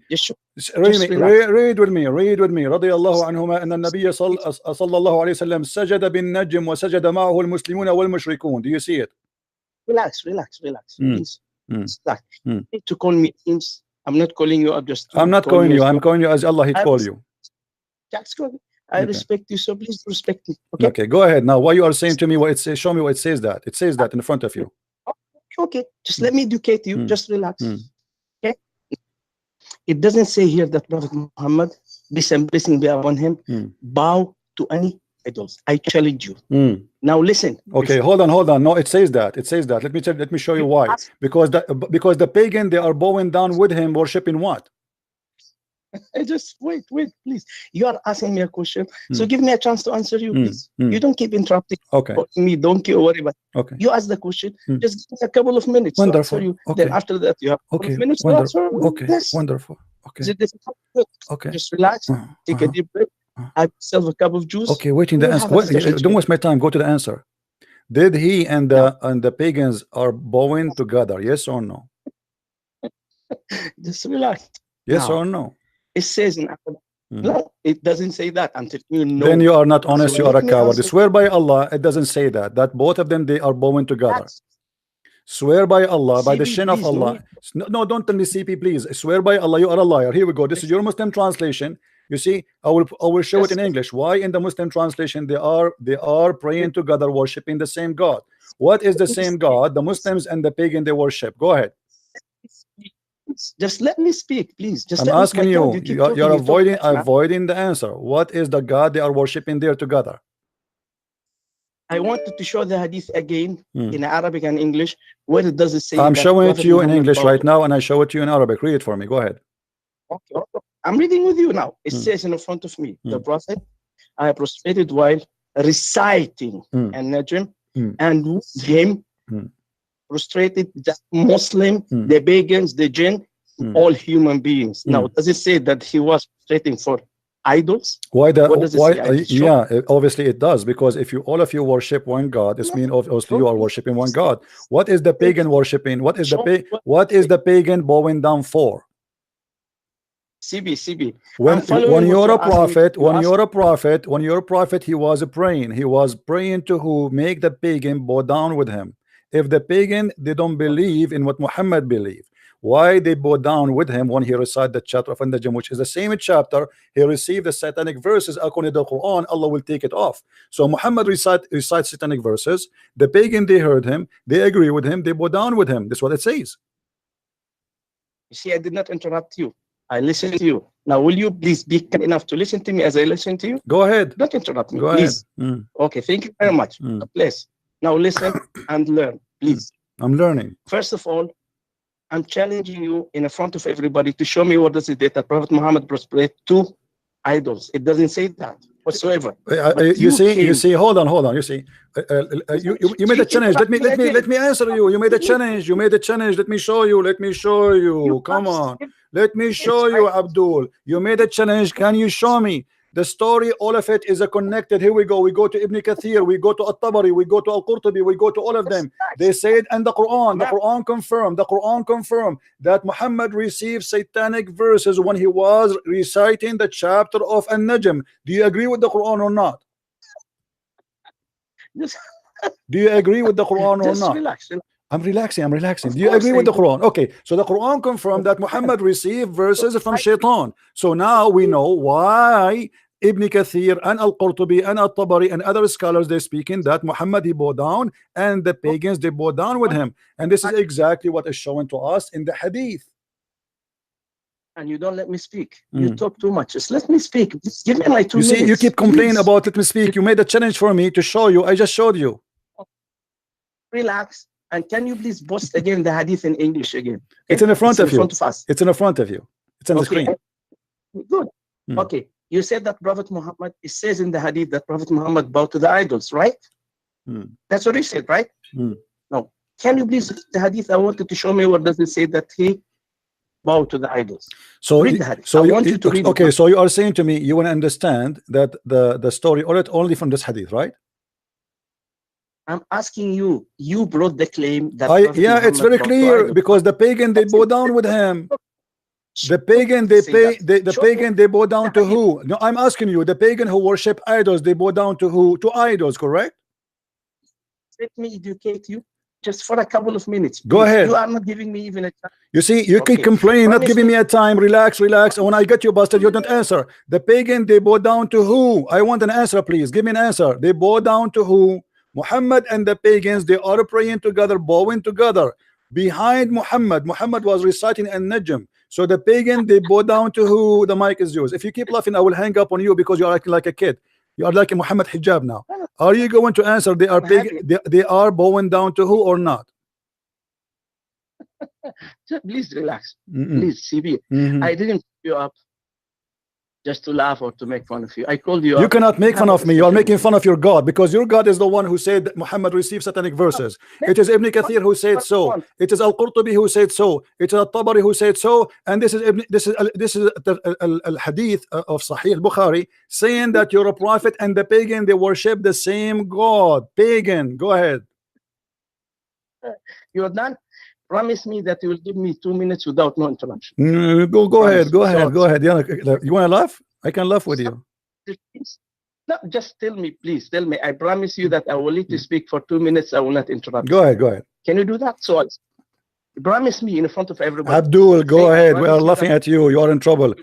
Tell us, Muhammad, I want you to answer. You see, you are a potato. You will not answer because you will speak forever. You will not say anything. The pagan are praying to who? What is the common sense between Muhammad and the pagan? They are worshiping who? Exhale, relax. Let me answer you, please. Go ahead. Inhale, exhale. Just take a deep breath and relax. Now, let me read you the hadith and educate you. Don't read the hadith again. I want the answer. You see, you are a potato. You are in the corner. The pagan, they are praying to who? The pagan. We read the hadith. The whole hadith is 2 lines. You do not need to read it again and again and again. You are being a donkey, a certified donkey. The pagan, they are praying to who? The pagan are praying to who? Coward. Coward, like you're a prophet. You will never answer, correct? You will never answer. You will never answer because you are a coward. The pagan praying with Muhammad to who? You know, if you will let me answer you without no interruption. I want an answer. Don't tell me let me read the hadith for you again and again and again. We read it already. So give me the answer. Go ahead. I promise you that I will have a debate with you. Go ahead again. I'm waiting for the answer. They pray to who? Go ahead. Let me educate you one by one. Relax, okay? Now, the Prophet, peace and blessing be upon him, says in the hadith that he prostrated while what? Reciting Surah An-Najm. Now, when you read the Quran, you find sometimes in front of some verses mark where you have to bow when you read such verse. So when Prophet Muhammad was reading such verse, with such mark, bow down to Allah subhanahu wa ta'ala by reading the Holy Quran. Doesn't say that he bowed. Then everybody who was with him bow with him. Why they bow down with Doesn't him? they? You see, you don't answer the question. You don't answer the question. Why the pagan are bowing down with him when Muhammad recite An-Najm? What made the pagan? He is reciting Quran. He is not reciting a poet of his own. What made the pagan agree to bow down with him? The pagan are his enemy. Don't you agree? Don't you agree that the pagans are his enemy? Don't you agree that pagan or don't agree with his worship? So what made the pagan in this moment agree with him and bow down? Go ahead. My God, you are not giving anyone chance. I am giving you the answer. You know, I'm giving you the all the time, but you don't want to answer. You keep talking about things. Okay, Muhammad, when he recite Quran, he have to bow down. Muhammad, when he recite Quran, he have to touch his nose. Muhammad, this is not the question. What made the pagan agree with Muhammad to bow down when he is reciting An-Najm? What happened? You're done. You're done. If I will give you one more last chance. If you are not a man to answer, I will hang up on you and let you go like you're a baby, you're a kid. I want a man to talk to me. Are you going to answer or not? Everybody is laughing. Why you will not answer? What's the problem? Go ahead. Why? Let me repeat the question for the last time for you. Honest to God, if you don't answer, you are a potato and you are a coward. Why the pagan? What made the pagan? Listen carefully. Don't talk. I will repeat the question for the last time. Hold on. Don't talk. Don't talk. What made the pagan? What made the pagan potato? What made the pagan bow down when Muhammad reciting the chapter of An-Najm? What made him bow down? He lost his temper. Relax. He lost his mind. Wow. Your God, you're right. Your prophet, he lost his mind. You're a potato. I repeated the question 1,000 times and yet you will not answer. What made the pagans who don't agree with Muhammad, who Muhammad is in war with them, he fight them, he is against them, he hate them, he gonna kill them. What made the pagan bow down with him? Coward.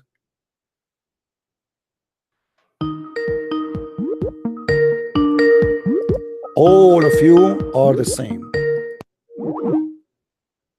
Cowards. The hadith here confirm that Muhammad and the Muslim, they share one religion. It's a paganism. Are you going to answer or you are going to play games? Why did you? Because you're a kid. I lost my voice. I lost my voice. I'm screaming. I want you to answer me and you keep repeating the same joke. The prophet he used. Okay, so are you going to answer now, please? something. Are you going to why did answer? you Don't have- tell me something. Are you going to answer? Yes or no? What made the pagan in this moment to bow down with Muhammad? Go ahead. You were sitting, you are in a corner. Hadith doesn't say that he bowed to bow Well, to everybody is laughing. You can say whatever you want. Let us see who's in the corner. The hadith is confirmed by the Quran. The hadith confirmed by the Quran and by the Sunnah and by all the interpretation of Muslim scholars that Muhammad and the pagan, they bow down because Muhammad, he recited a satanic verses, unless you are saying the Quran is a lie. And this is here report exactly what happened. You see, I lost my voice screaming, asking them to read. Yes, Hamza. Hello? Yes, You can hear me? I hear you. All right. Yeah, I think that hello. I hear you. Go ahead. All right. I think that there are many gods, but there is only Allah to worship since the beginning. So the jinns are also gods, but Get lost. I mean, where is guys coming from? This is a funny Muslim. There's many gods, and I mean, there's a jinn. They worship a god. Here we go. Too much hashish. Too much hashish. There's other Muslim trying to call me. Let's see this one. Hello. Okay, your mama is saying hi to you. This is what the Muslims can do. No problem.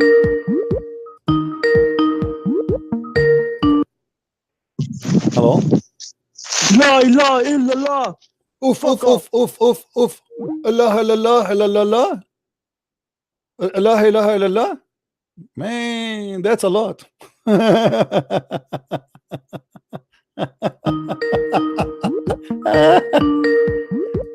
Don't call me, kid. Don't call me the guy who believed that genie are God, whatever stupid thing. You see, all the reference in front of us confirm the same incident. Muhammad and the pagan, suddenly they share the same God. Muhammad was reciting something, made the pagan bow down with him.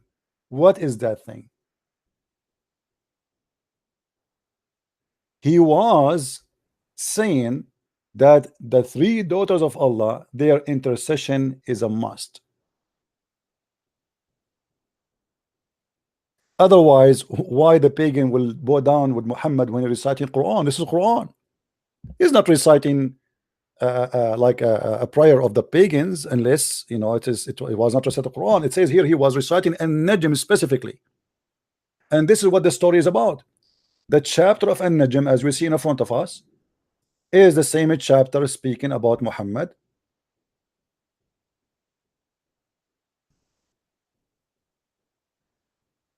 Which confirm in Al-Hajj chapter 22 that he always do that and he worship the devils. Allah, he confirmed that Muhammad, he received satanic verses. We go to the interpretation, the scholars. Ibn Abbas, he confirmed that Muhammad, he received satanic verses. Is Ibn Abbas is a liar? Is he? Why Ibn Abbas want to say such a thing if it's not true?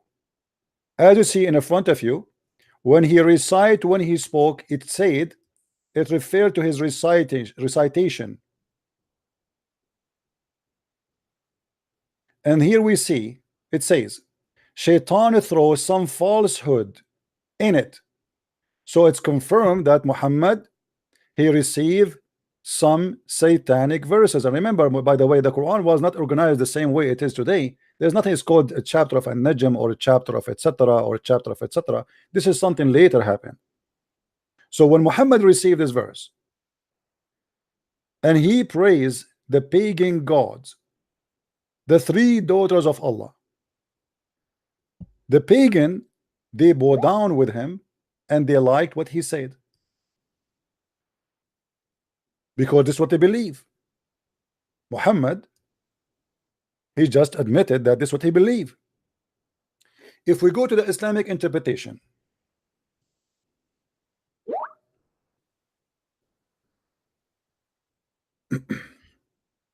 Let us see another Islamic interpretation. Or let us say there's a book, it's called the Book of Asbab al-Nuzul. Asbab al-Nuzul. Guys, don't PM me unless it is necessary, please. And don't text me.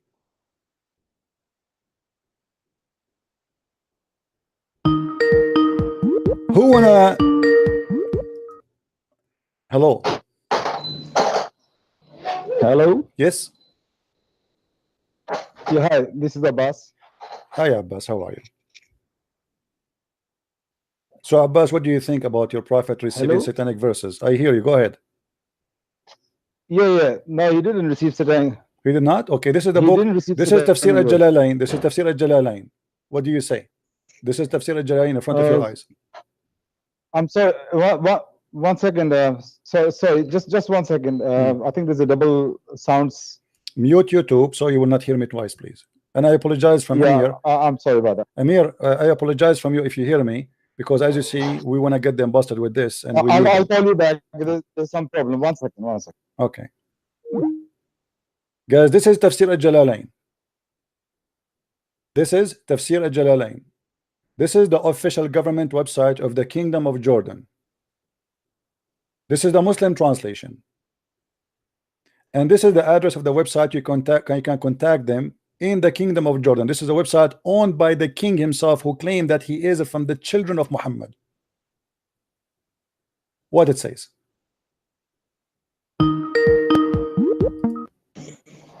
Hello. Yes, Abbas. Hello. I hear you, my friend. Go Yeah, ahead. hi, CB. About it, this Surah Najm. You asking a question why the pagans bow down. But do you believe that the pagans used to worship Allah along with the other gods? Yeah, but there is a reason he made them. No. You see, the pagan don't pray with Muhammad in the same time, because Muhammad was reciting Quran, was not reciting their prayer. Correct? So pagan don't worship with Muhammad. This is not the question. This is not the question. Muhammad, he was reciting Quran. Was Muhammad reciting Quran or something else?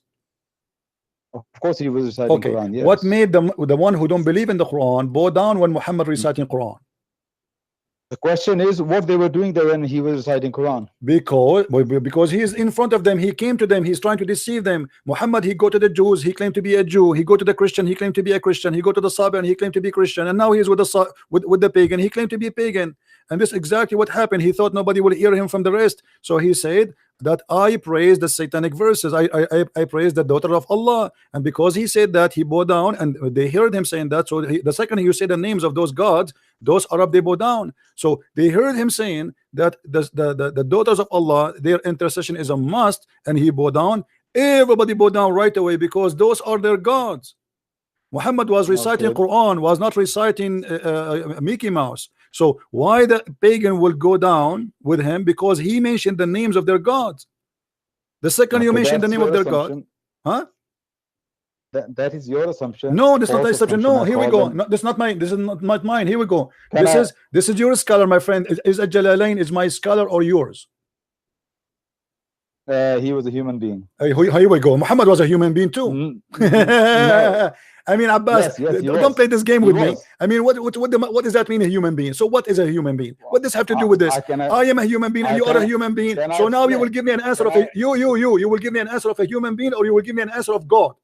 You will give an answer of a human being. So how come he's a human being, he's a stupid, but you are the human being who is smart? Why the scholar, he be called a scholar and you are not called a scholar? The guy who called me before, he refused to read, he refused to answer the question because he's a coward. Show me where there it says he bowed down to the idol. It's obvious. Here we go. It's in a conform in front of us. Shaitan, he put in his mouth satanic verses to worship what? To worship the daughter of Allah.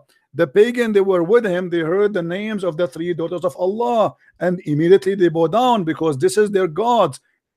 What do you think?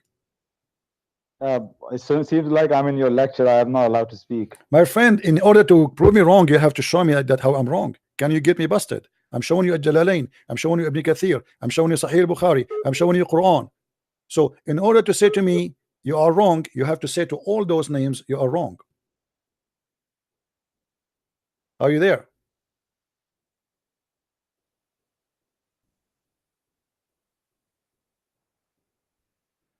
Are you there? Call me back. Amir, my friend, are you there? I really apologize from you.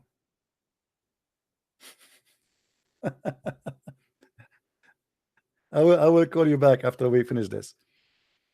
Guys, do you see it? They try to run away from it. Hey, you guy, the one who worship, you say stupid things for me. Why you are calling me back again? Why you are calling me? Hello? Are you there? Okay, I'll tell you why. Because I want answers for many Islam things. Because do you know that in Saudi, I'm here. In Saudi Arabia, they are stoning obelisks, and they call it hijab stoning, Satan stoning.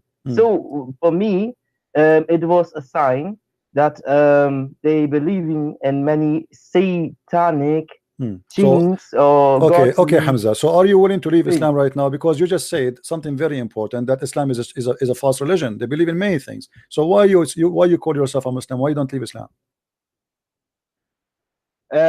Because it's dangerous. Because, so you are saying you agree to leave Islam, but because you are scared. Maybe. Okay, so here we go. You left Islam already, my friend. You just did. Yeah. Okay, so I'm happy for you. Islam is a stupid religion. I agree. It's satanic. I agree. It's a pagan. I agree. And you just agree with me. But you don't want to say I'm left in Islam, but you left Islam. Your comment. Okay. Yeah. You talking about no, what to tell me? Mohammed. Now say it. I am out of Islam. I am out of this stupid religion. I want to hear it from you. Say it clearly. Be a man. Come on. Okay, when we continue the topic, I will say that. All right, then we go to many other no things. As long you agree that Islam is satanic and there's many stupid beliefs in it, why you are not willing to say I am out of this cult? Why you don't say that? I am out of this Syrian cult. They mix many codes with the pagan things. So all right, thank you very much. I'm so happy for Mr. Hamza that he decided to leave this cult of Islam. We are very happy for you. Continue, my friend. We are listening. Okay. There are many things that was bothering my head, because some say that, for example, Allah came from the Coptic Syrian Christian text or the Aramaic, but I don't even believe that, because Allah as a word must be older than the Arabic we have now. And they called many gods Allah. So, where Allah truly originated, the research I made was that this name as to call God, before even Al-Ilah was there, it was a Hamitic name for a God. Because I watched a documentary, there was a Dogon African tribe that said Allah long before there was Mohammed. It was even thousands of years ago. Okay. And I keep wondering myself, so why they are using different gods and mix all scriptures together and say then in the end, okay, we worship Allah and no idols. Okay, but let me add some information to you, my friend. Let me show you something. First of all, you are right in somewhat what you said. Allah is not actually the name Allah is not really the name of the Islamic God. His name is Lah, not Allah. Lah. If you go in the Quran, the first chapter 1, verse number 1, this is the easiest way to explain it to you. You will see here in Arabic it says Bismillahir Rahmanir Rahim. Bismillah ar-Rahman ar-Rahim. You will notice that the second word here, there's no alif. Alif in Arabic mean a. Why? Okay. So what happened to this alif? Why this alif disappear? Simply because this is not part of the name. You see, if the name have alif, we cannot take it off. We cannot take a letter off, right? It have to be staying there. So it's gone. Hold on, don't talk. Don't talk. Hold on. So Bismillah in the first verse is not appearing the same as the second verse. The second verse it says Alhamdulillah. Lah. Okay. Okay. Lah. I get you. Lah is the name of the God of Islam. Li here is a word mean to. So alhamdulillah, la, hamd means thanks. Li, I will write for you the word li in a different color. I will make it in a green. Here we go. So this is the li lah, which mean to lah. So the name of the God of Islam is lah, and anyone can go right now check out. You will find that lah is the moon god. This is not a new god. This is a God exists long before Islam, and Muhammad is just copying what the Arab and people believe. There is the people who live in Europe, most of them, they worship a sun god, the sun, which is a sun, the star. And those who live in a warm area, desert, they worship the moon god because the moon is nicer to them and he is more merciful. He don't kill their animals, he don't kill their grass, he don't destroy their water and their goods. But they don't die from thirst because of it. So those who live in Africa or live in the desert, most of them, this is why we go in the Quran, we will find that the name of the city which Muhammad is speak about, or the Quran speak about to be the city of Muhammad, it's called Mecca. Mecca. But in different verse in the Quran it says Bakka. So is it Bakka or Mecca? It is the same. Simply in chapter 36 verse number 96 it says, it is he who put the first house in the city of Bakka. Okay, what is Bakka? If you ask any Muslim, for sure they try their best to explain. The fact this was nothing except saying that the first temple was built for Allah was in the city of Bakka, which is in Yemen, and there's a temple there is called the Temple of Makkah. In the language there, they switched letters. So sometimes the B became, or the Ka became Qa. So Makkah became Makkah. So people, that's why Muhammad, he said, send me the Quran in 7 letters. Why? Because people, they have supposed different dialect. So in what is Ka for the Arab in the Arabian Peninsula is a Qa for the one who live in Yemen. So Makkah is Makkah, same as Bakka, which is coming from the Aramaic language too. So the temple of Yemen, which is built by the Sabian, not by the Arab, the Sabian, who they are coming from north of Iraq, where Abraham is coming from them. The Sabian, they are the one who built the temple of Makkah, and the religion was the biggest religion ever exist in the Middle East, to the point even the Sabian, they believe that the Pharaoh himself was a Sabian. This is why the Sabian, they hate the Jews, because they believe that the God of the Jews, Adonai, he destroyed the army of the Sabian king, the Pharaoh. So this is the moon god, which is worshipped by people long before Islam, as you said, even in Africa, and worship in many places, not only there. And it is Lah, not Allah. Al in the ancient language.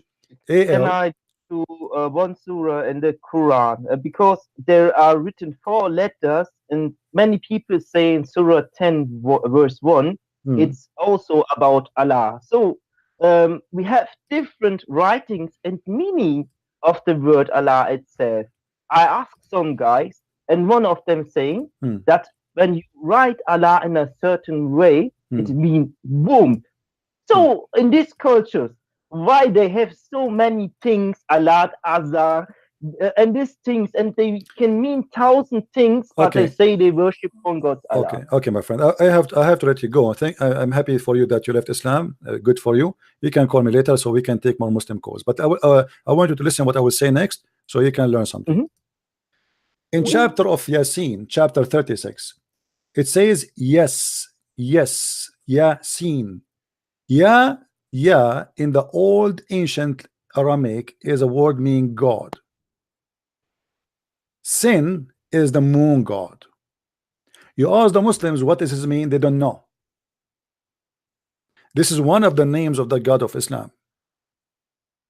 Ya Sin. Go right now and search in Google God sin. Like in English today, you say, don't do this, this is sin. Where this is coming from? Because when the people became Christians, they used to worship a god, which is a false god. Then anyone who do pagan stuff, they say this is sin. By doing something pagan, it is sin. So it's sin to do adultery, it's sin to steal, it's sin to do this, it's sin, because this is pagan. So yeah, sin. And look what the Muslim, they give interpretation for the verse. God, Allah knows best what he meant. I mean, this is stupid. This is stupid. What do you mean? Allah knows best? Yeah, like even a Christian today, they say Yahweh. Yahweh, right? Okay. Yeah, in the original meaning in the language, remember, because the Christian and the Hebrew, they are not coming and born from the middle of nowhere. They are using languages. The new language of the Hebrew is born of other languages. It's not exist by itself alone. Same as the Arabic. So they took from the Aramaic, and the Aramaic they took from people before them. And Yah is a word meaning God. God, he presents himself in the Bible without a name. There's no name. I am the one who exists. The Hebrew, they have a new language now, and they have a new meaning, but nobody can get rid of the older version of the languages. Yah is a word meaning God. Yasin. Yah is the God.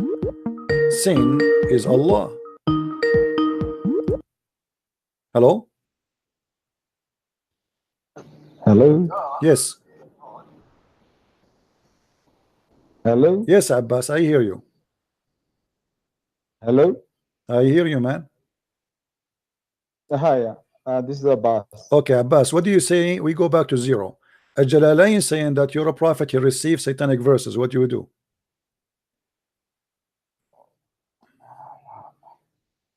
Seriously. It's in front of you. You can read.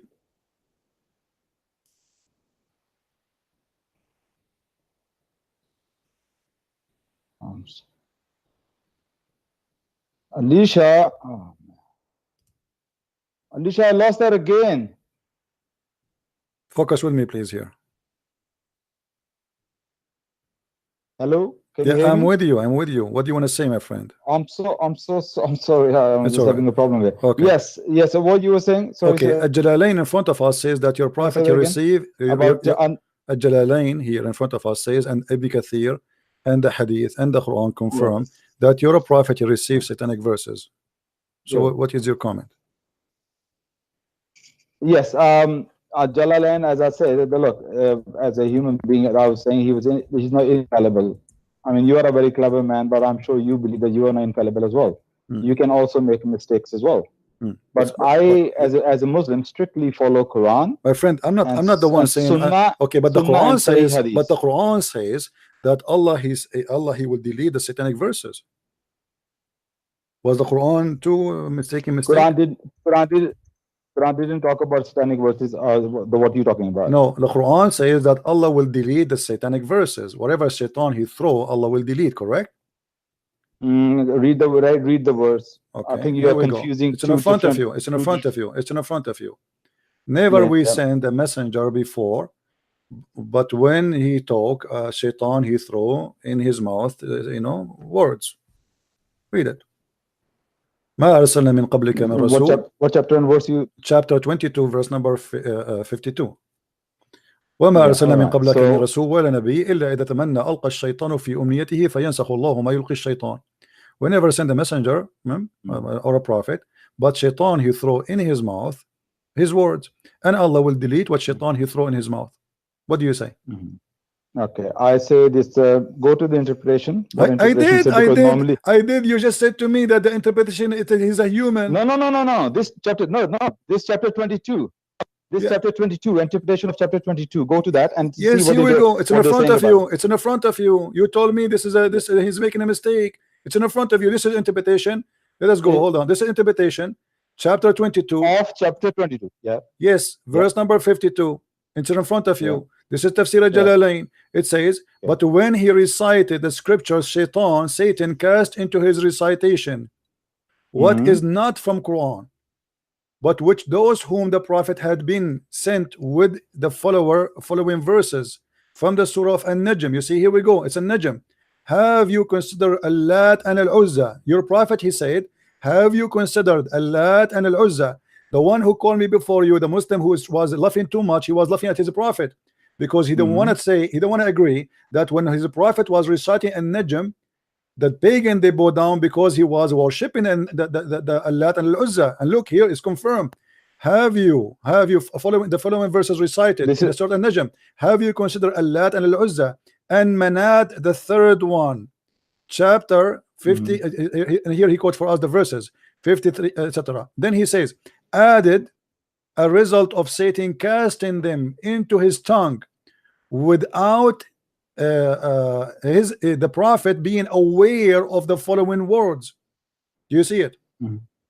Yeah, I see it. And then Jibril came to him after a few weeks. He said to him, Habibi Muhammad, this is not from Allah. However, read with me. Jibril, however, later informed him, the prophet, of the shaitan had cast into his tongue. I mean, how in the world this happened? Jibril later informed him. So Muhammad, the pagan, they bow down with him, the Muslim, they bow down with him, everybody bow down, and nobody noticed that he is worshiping the three daughters of Allah. Nobody noticed what they just heard. And then Jibril came to him and says to him, oh, this is not from Allah, this is not from Quran. I heard the whole story. I read some interpretations, and also Ibn Ishaq biography as well. He said the similar thing as well. I heard these things before, but now I'm asking you an honest question. A question I expect an honest answer from you. Since you have a lot of information, you have read a lot of different interpretations. Now my question to you is about this chapter 22, the verse you read. Other interpretations and tafasir, they all agree with this Jalalain, or they disagree with him? Well, you Muslims, here we go. You are one of them. You didn't agree with him, right? Do you agree with him? You don't. No, I'm asking you a question. You see, the Muslims are fighting, but this is not my business. This is not my business. This is not my business, my friend. If you Muslims, let me tell you why. Let me tell you why. Let me tell you why. Let me answer you. Let me answer you. There's many Muslims, they find it that this is very embarrassing. So what they say, they deny it, but they cannot deny it. It's there. You see, if you deny it and you claim to be a scholar, does not make you really getting away from it, because the Quran confirming it. And when Jalalain he write it, and when Ibn Kathir he write it, and when the scholars rewrite it, why they write it? Why it is there anyway if it's not true? CP, if you as a human being, you trying to convince me on something, yeah, you have to convince me properly. You might convince some people who are. My friend, here we go. I will convince you from the verse in the Quran. I will convince you. Forget about the Jalalain. Allah will take what shaitan. Hold on. You see, because you are being foolish now. I showed you a Jalalain. You said I don't want a Jalalain. I showed you Ibn Kathir. You don't want Ibn Kathir. Which one you want? Okay, give me the interpretation you like. I asked you a question. Give me the interpretation you like. Hold on. No.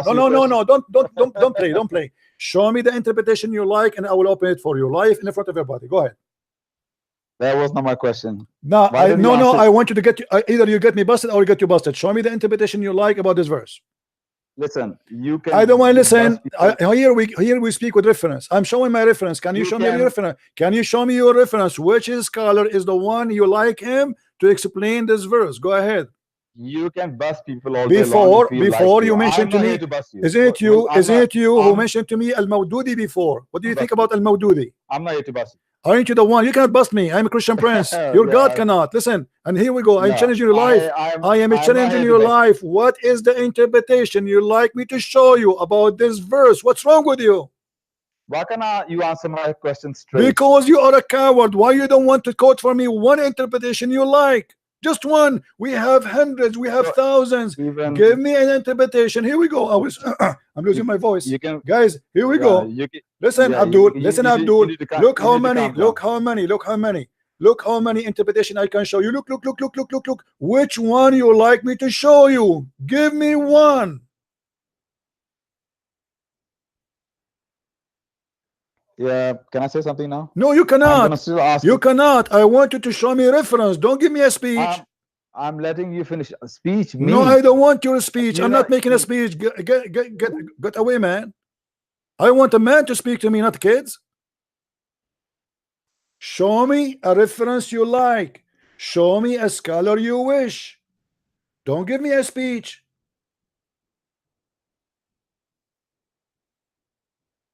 Let me talk, man. Let me talk, man. I'm not asking you here just to talk. I want you to show me a reference. Which one of those you like me to read for you?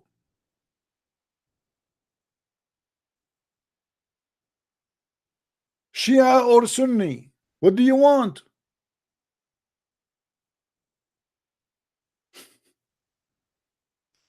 I show them reference, they give me speeches. I ask them questions, they give me he wanna be like that, the other guy, like Mohammed hijab. Relax, Christian friends, relax, Christian friends. I'm relaxing. Are you?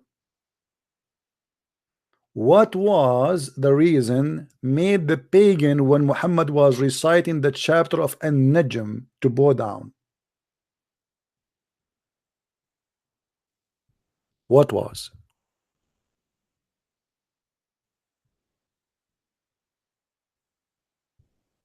The answer in front of us. He recited the names of their gods. He said, when he was the prophet had during the assembly of the men of Quraysh. So he came to them, Quraysh. He thought there's no Muslims there, only Quraysh, the non-believers. After reciting the following verses from the Surah of An-Najm, have you considered Allat and Al-Uzza and Manat, the third one? Added as a result of Satan casting into his tongue without him, I think he want to say him, not his, him, the prophet, being aware of the following words. What is the following words? Read with me carefully. Those are the high flying glances of Al-Qur'ani. Indeed, their intercession is to be hoped for. And so they, the men of Quraysh, were thereby delighted. Do you remember, guys? I asked the Abdul who was laughing like a funny cartoon. I keep saying to him, okay, what made the pagan in this hadith bow down with Muhammad? There's something happening here. Christian Prince, show me where he says the pagan. My friend, what made the pagan, when they are pagans, to bow down? What Muhammad said make them bow down? Do you remember, guys? He refused to answer. Let us call again Amir. I dropped him. I apologize from you, Amir, really.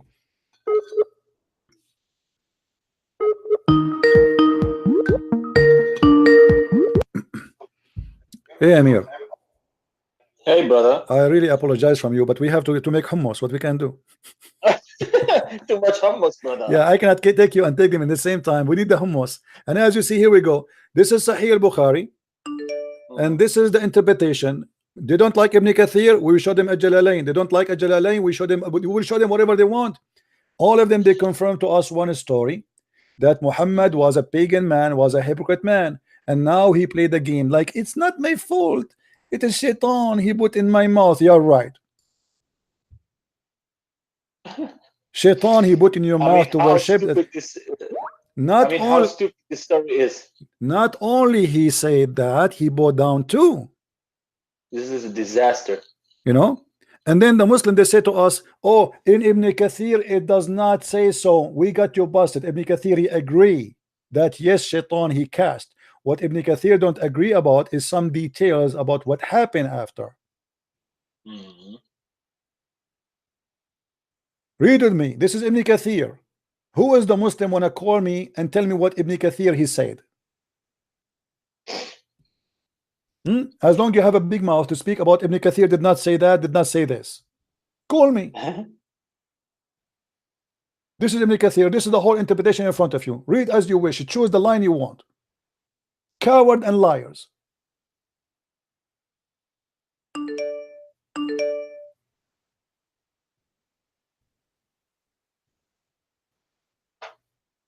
It is amazing how they fabricate a try to solve a problem. You cannot solve a problem by lying, my friend. It doesn't help you.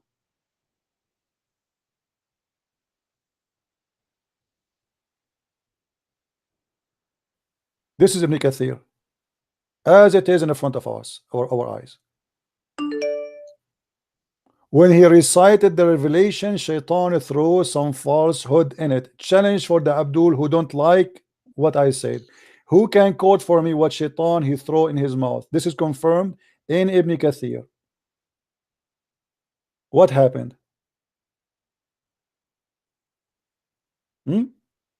If we go right now to read a chapter of An-Najm, chapter An-Najm,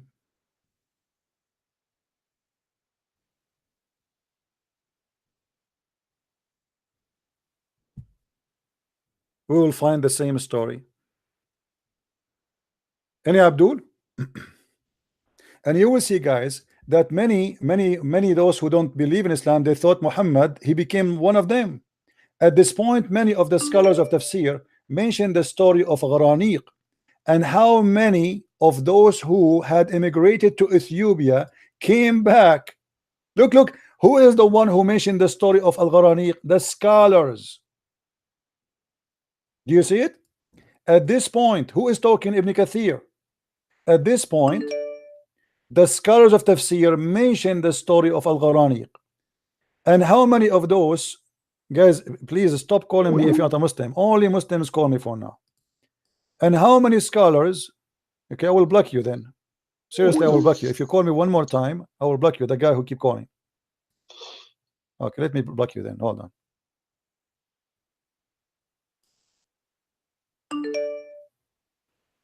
Some people, they have a madness.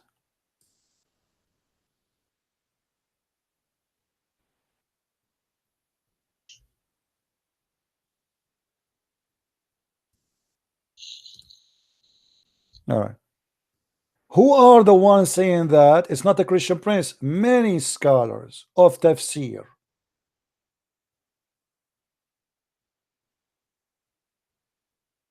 Let me take this Abdul. Amir, forgive me again. Abdul is calling. Hello. Yes, hello.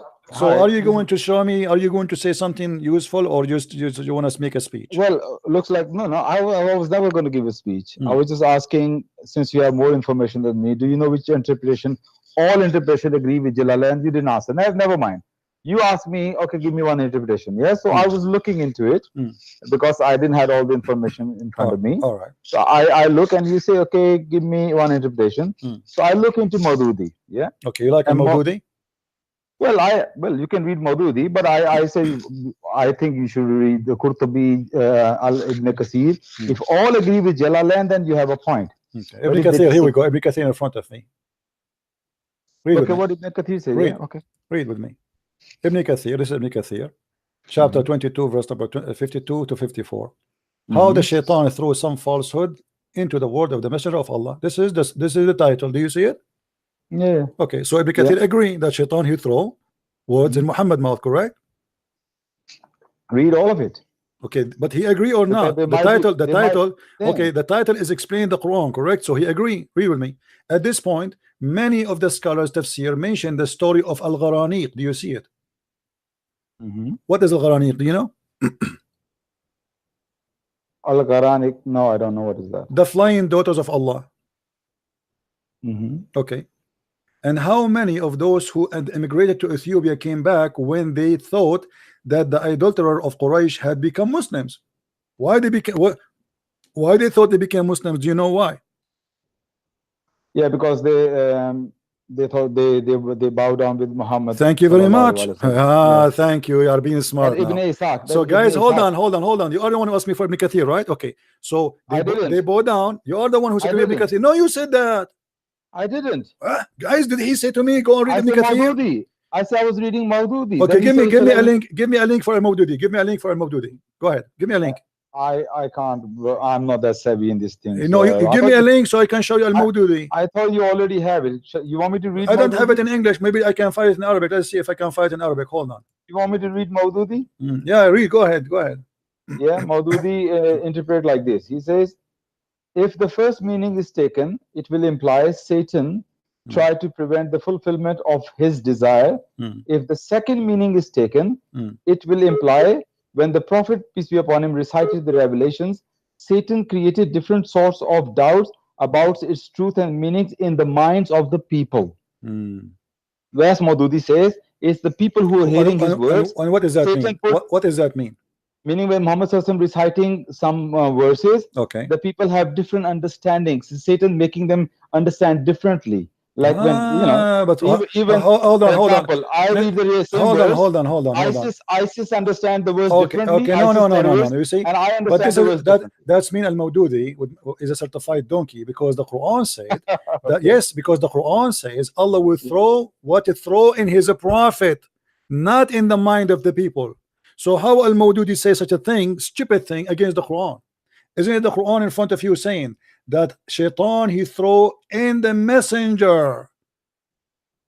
Never did we send a messenger or a prophet before you, but whenever he had a desire, Satan interfered with that desire. So who is the one who shaitan he throw in his desire? The prophet or the followers? The prophets. Thank you. But al-Mawdudi he said the opposite. Al-Mawdudi he said that they have wrong understanding. So Maududi as a scholar disagree with. Just go. Your Maududi is no scholar. He's a potato. He's a donkey. How he say that they got wrong understanding? Where does that exist? It says here he will cancel it from the Quran. I mean, what this is Maududi, this is a sheikh, this is a donkey.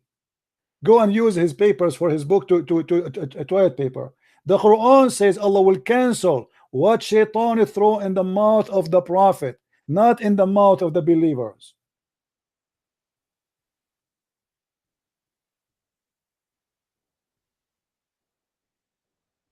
I mean, can you find me a one Muslim have a brain? It's impossible. According to scientific study by Dr. Zakir Naik, that the Muslim brain is the most expensive brain. Why? Because it's never been used.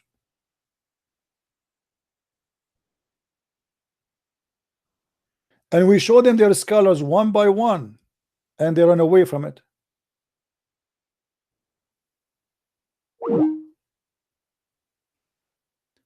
Where is the guy who was laughing before? Where is the Abdul who called me Christian Prince? Relax, Christian Prince, relax. Does it say there by bacon? A Christian Prince, does it say there the idols? Christian Prince, relax, ha, relax.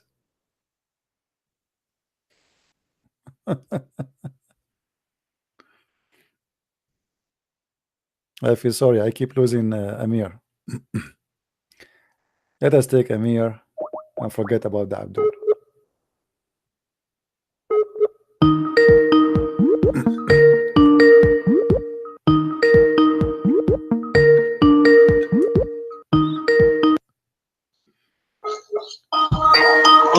Hey, Amir. Mute you too, please. Okay. So what do you think, Amir, about what's happening today? The Muslims in chaos, right? Yes. Where is the Muslims? Where is the Muslim from Germany? I mean, how come we cannot find one hero from Germany? From those who have a big mouth, they want to call me right now and get me busted. Why do they want to do that? Because they are afraid, brother. Was a Jalalain a person who worked for Christian Prince? I want to know. Shame on you, a Jalalain. Did a Jalalain say that you're a prophet? He said when he was reciting the chapter of An-Najm, have you considered Allat and Al-Uzza and Manat, the third one? Have you considered them? The flying daughters of Allah? Now the Muslims say the tafsir of Al-Jalalain is da'if. All of them, they are da'if. They can say whatever they want. They can say whatever they wish. Who care? You see, when you say that we are quoting a false story, then you have to attack your scholars. Even Ibn Kathir says many scholars they mention that. And look what Ibn Kathir he says. Ibn Kathir he said clearly that when Muhammad he did that, many they thought that the people of Quraysh became. Read with me carefully. Let me show everybody. Guys, read. This is Ibn Kathir. They're right in the top of the page. At this point, many of the scholars of tafsir mention the story of Al-Gharaniq and how many of those who had migrated to Ethiopia came back. they thought that the idolaters of Quraysh had become Muslims. Why they thought that? Because of the story of Al-Gharaniq. Because Muhammad and the Muslim, when the pagans suddenly they are praying together, bowing together, worshiping the same God. Because the news came that the idolaters they are praying behind Muhammad, and obviously this cannot be one-time incident. It cannot be, because as you see, the news went all the way to Ethiopia. That's mean Muhammad for a certain time was doing that, for not one time, not two time, not three time. Otherwise, how such a thing went all the way to Ethiopia, and the Muslims who went to Ethiopia as a refugee, they are now believing that it's time to go back because look like all the pagans became Muslims. And what made the pagan pray behind Muhammad? Because, you know, and look here, they say to you, but those reports all come through mursal chain of narration. I don't think that any of them may be regarded as sahih. Maybe. This is Ibn Kathir. But if you go to Al-Jalalain, actually, before we go, if you go here in Ibn Kathir himself, you will see the following. Ibn Kathir, he confirmed that he is a stupid too. In his recitation, because how you say it is not sahih, he's talking about what not sahih. He's talking here that those who they heard the story in Ethiopia, they are not, this story here is not a sahih narration. But here you go down, Ibn Kathir, he confirmed the story. He says in his recitation of Revelation, when he spoke, Shaitan throws some falsehood into his speech. So this is what Ibn Kathir agree upon. What Ibn Kathir don't agree upon, that this is about the story here, that some of those who they were in Ethiopia, they heard the story of Al-Gharaniq and they decided to come back. This is what he don't agree with. The rest he agree with. And this is why he's saying, when he spoke, Shaitan, he throw in his mind, in his mouth, he throws satanic verses, and then he quote for us the scars of Islam, as you see. Al-Baghawi, yes, he quote for us Al-Baghawi. Brother, wait. The question that we ask is why these stupid scholars put that story in their books. I don't know why they do it. When this chain is da'if. No. Ibn Kathir, he is not saying the story chain is da'if. He is saying that the story there about those who they heard the story in Ethiopia, they decide to come back. This is what he says, that this is for him, he cannot prove it. This is here, this is story. You see it? This is story, not the rest. The rest he agree with it. The rest, here we go. He confirmed that Muhammad, he received Shaitan, he throw in his falsehood in his speech. Do you see it? Yes. So he confirmed that. What you don't confirm, what is said before, that some of the believers who they are in Ethiopia, they heard the story of Al-Gharaniq and they thought that the pagans, they became believer. But the rest, he's confirming it. You see? Okay. Yeah. Same time, if we go and see when he quote for us Al-Baghawi, read with me here. He said Al-Baghawi. Muslims, what Al-Baghawi he said? Who is a Muslim wanna call me and tell me what Al-Baghawi said about this verse? Any Muslim? They will never call you, because this story is such a demolition to Islam and Muhammad's prophethood. Because now we see the false prophet. Because in the Old Testament it says that when someone speaks for another god, he is a false prophet and he have to die. And in Moses, law of Moses, you know. Well, we always get them busted from their books.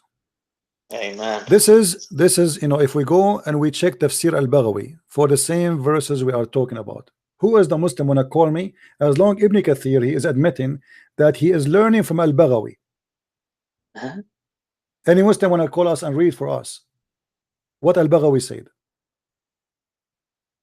This is Al-Baghawi. This is his boss.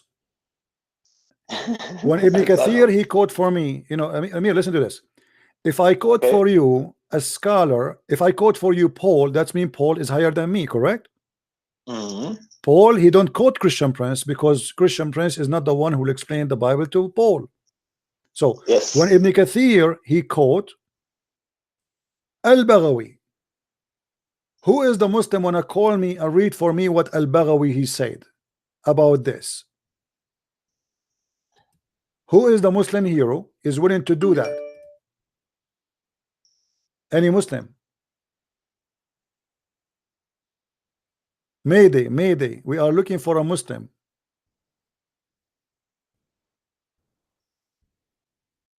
So the funny about them, they try to run away from a disaster and they dig more for their prophet and they get him more in trouble. Al-Baghawi.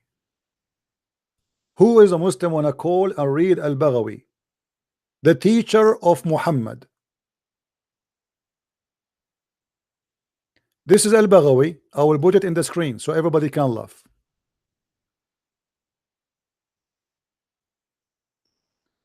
Maybe we have a Muslim. Hold on, Amir. Hello? Hello? Yes? You can hear me? Yes, I do. Are you a Muslim, my friend? Yes, I'm a Muslim. All I want to talk about something because I found it very obvious because, for example, Al-Tabari 1, verse 91, it says that those that have wisdom, that has no wisdom, but talk about the Quran bad, will end up in fire. In the explanation, it says, whoever explains the Quran with his opinion or what he has no knowledge of them, let him assume his seat in the fire. And so, Yeah. what we will say now. What do you think about the chapter we are reading from about satanic verses? This is Ibn Kathir is quoting Al-Baghawi and consider Al-Baghawi as a big scholar to learn from. Al-Baghawi, he said that when the prophet he arrived, he said, أَفَرَأَيْتُمُ اللَّاتَ وَالْعُزَّى وَمَنَاةَ الثَّالِثَةَ الْأُخْرَى. He said, did you see that? Do you consider that Allat and Al-Uzza and the Manat, the third one? Satan, he cast in his mouth, تلك الغرانيق العلا إن شفاعتهن لترتجى. Those are the three flying daughters of Allah. They are their intercession is a must. فلما سمعت قريش ذلك فرحوا به. So when Quraysh they heard this, they were happy with this. And then فقرأ السورة كلها وسجد وفي آخر السورة فسجد المسلمون بسجوده وسجد جميع من في المسجد من المشركين فلم يبقى في المسجد مؤمن ولا كافر إلا سجد. Translation. So the prophet, when he mentioned that the three daughters of Allah, all the people of Quraysh, they heard, those who they attended the place, and they heard that with him. So he bowed down and they bowed down with him, and nobody left. He did not bow down in the mosque, not even a believer or a pagan, except one. إلا الوليد ابن المغيرة. Can I also say it in Germany what we are written, and you give me in the chat the chapter and everything so that we can read together and I make the translation. All right. Is chapter 22, chapter 22, verse number 52. This is the interpretation of Al-Baghawi. Al-Baghawi, which Ibn Kathir himself is quoting him, which means he is his master. One by one, you are too fast. How should someone can follow you? All right, my friend. This is a chapter 2, verse number 52. Chapter of what? Of the Quran itself? 22, chapter 22, verse 52. Surah 20? 22. Surah 22, you say, from the Quran, yeah? Yes, verse number 52. Verse number 52. Okay, let me go first to my Muslim app so that I can read fast in Arabic, in German translation, whatever. If you have the time. No problem. I'm waiting for you. Are you ready? Just 10 seconds, then I will go on and I'm continuing.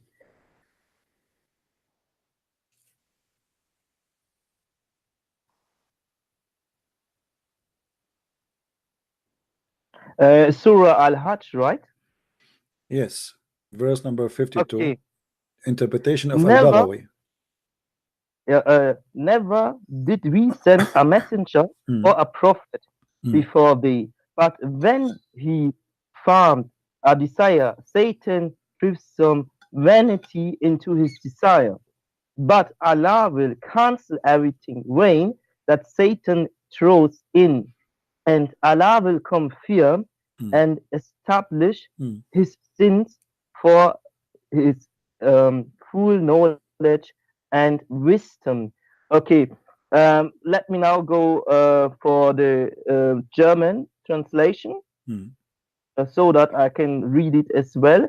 It's from SF Bubenheim, so nobody can complain that I have a wrong translation of it.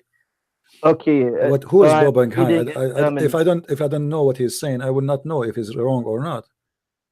All right. Anyway, but anyway, you are claiming that he is a good translator. No problem. In Arabic, and then I will read it. No, my friend, let us go. I mean, what this is all about. The German, they can go and check the verse themselves. They can check the chapter. We give them the verse, the chapter, verse number. They can go read. Now, give me the interpretation. What this is? What happened? It's saying that Allah will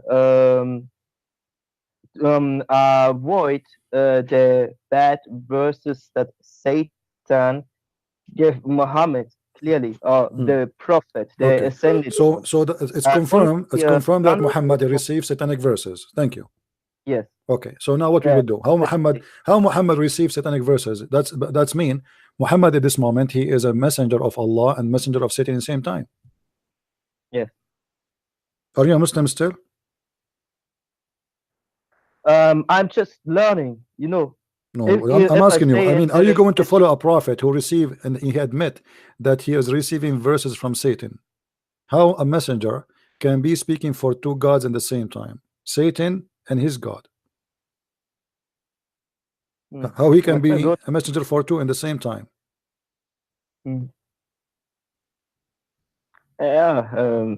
That's madness. Sick is that's madness, right? So you have to leave Islam, my friend. I advise you to denounce Islam right now. You are smarter than this. All right. Yeah. You agree to leave Islam? Yes. All right, that's wonderful, guys. We have this gentleman from Germany. He decided to leave Islam and he accept that this is madness, this is stupid, this is bad, this cannot be true, cannot be from God, and he decided to leave Islam. We are happy for you, my friend. All right. So good evening. Good evening for you. Okay. And what about accepting the Messiah as your Lord, my friend? As long as you left Islam, why you want to follow? I mean, why you were following such a man like Muhammad, a child molester, a killer, a criminal, a rapist, a thief? Even the Muslim accuse him of stealing underwear. Why you were following him and leaving the Messiah? And I invite you right now to accept the Messiah as Lord. Yeah. I have one question because I found something interesting. In Russia and Poland, they are praying to pictures of a black Jesus, and in Africa, from the European, they got the white Jesus. But what was the true Jesus? Okay, let me answer you first. Let me answer you, my friend. All those pictures are drawing of a human being, and there's no Bible says that they should draw anything. The Bible says, draw no images of what is up in heaven or down in earth. And this is what, yes, this is what the book of Genesis says. So when people they do that, this is their wrongdoing, because first of all, we do not know how Jesus looked like. Secondly, we don't care if Jesus looked black or white or Asian. We worship God. We don't worship a man who is blonde or black. So this is what people do. This is not what the Christianity. This is what people do. You commit sin, I commit sin. We cannot judge Jesus by someone, having a picture. So Christianity is not a picture, and Jesus is not a picture. Our Lord is a living God, and he have nothing to do with those pictures. Now, still, in the same time, that present to you that Christians, some of the Christians, because they love the Lord, they love the Messiah, they come with the art. Art is not forbidden in Christianity, but it's forbidden for you to worship images. So if you worship an image, you are making a big sin. If you are drawing an image just to, let's say, because you love that person, still for me, especially if it's in religious meaning, for me, I believe it's very wrong, but still he is not being a bad person. He is, because he loved Jesus so much, he is doing that. But this is very wrong too. But still, I will leave that between him and the Lord. For the Bible says it clearly that we should not do such a thing. This is a mistake. This should not be done. Now they have their own logic, but this is not. But for me, if you want to focus on Jesus, my friend, I advise you. If you want to know about Jesus, go and ask Jesus. Don't speak about a Christian who is praying in front of an icon, because that will not change anything. Jesus is still wonderful. Jesus is amazing. Teaching is beyond imagination. And if I do wrong, I am the one doing wrong, not Jesus. Now, if there is anyone can say Jesus did wrong? No. Do you agree? No. Okay. So what Jesus have to do with the wrong I do? Let us say Christian Prince was a criminal. Let us say Christian Prince he's a rapist, or he is sleeping around, or what does have to do with Jesus? This is a Christian Prince doing that. Correct? Have you ever made such a sin? To be honest, if you don't want to talk about it, it's your private thing. No, I'm saying, I'm giving an example. If I am a person who is a drug dealer, if I am a killer, if I am a rapist, if I am a whatever, if I am who I am, what does have to do with Jesus? Nothing. Yeah. Right? I agree with you on that. Yeah. So if you wanna know about Jesus, know about Jesus, not about me. We judge, even the Lord, he said, from their fruits you shall know them. And that goes the same to Jesus. From his fruit you will know him. So the fruit of Jesus is amazing, and this is why I invite you to accept the Messiah as your savior, my friend. Yes. Do you accept? I accept. All right, hallelujah, hallelujah. We have this brother. Hold, my friend. Let everybody hear the good news. We have this brother. He rejected Islam today after calling us, and he accepted the Messiah as his Lord, as his Savior. Hallelujah. I'm really happy for you. The Bible says a happiness will be in the kingdom of God for one soul go back to him. So you are my friend. Your name will be mentioned in the kingdom of the Lord, for you accepted the Messiah and you left Islam and you became a Christian. I'm so happy for you. Thank you. Okay. I have a next question. What do you know about the destruction of the nations of Israel? Because I believe that there was not one nation Israel, there were nations of Israel, and there were many. No, my friend, Israel is a nation of tribes. They are tribes. So all of them, but usually when we say the word Israel, we mean a person and his children. But the Jews are not really one tribe. There's many tribes. Same time, I advise you not to focus too much on the nation of Israel, because for a very simple reason. You see, God, he created all mankind. Is that correct? Yeah. Okay. Why you want to focus only in one group? In certain time, the nation of Israel. Let me explain to you. Let me explain to you. Don't focus in too much in stories which will not help you today unless they are useful. What does that mean? When I read the story about Adam, okay, I learned that Adam, he committed sin and he did not obey God, and look what happened. When I learned about the nation of Israel, they broke the command of God. I learned that Israel was not obedient to God and they were doing bad things, so God, he punished them. So I learned from the history what is going to help you today. This is what I needed from their history. Otherwise, I do not need their history. I need to learn that if I am with God, God is with me. When I forsake God, God forsake me. So my advice to you, learn that from the history, that if you are with God, God will not leave you alone. But if you do what the Jews they did in the previous history, for they committed a lot of sin against God, God always, he is with them when they are right, and he is against them when they are not right. So learn from that history, but don't spend too much time talking about it, because you are living today and you are following the Messiah. The Messiah came. The Jews at their time, they are nation trying to survive. They are tribes trying to survive. You know that in the Bible is written that you have to be an apostle, and you have to look also for the lost children of Israel. And my friend, the Bible says any message of the Bible yes, is good, even if it means that you study etymology, not for a racist thing, right, but for a thing of realization. I agree with you. I agree with connection. you. I agree with you, my friend. Yeah. My friend, the lost soul, as you see now, you are not from Israel, right?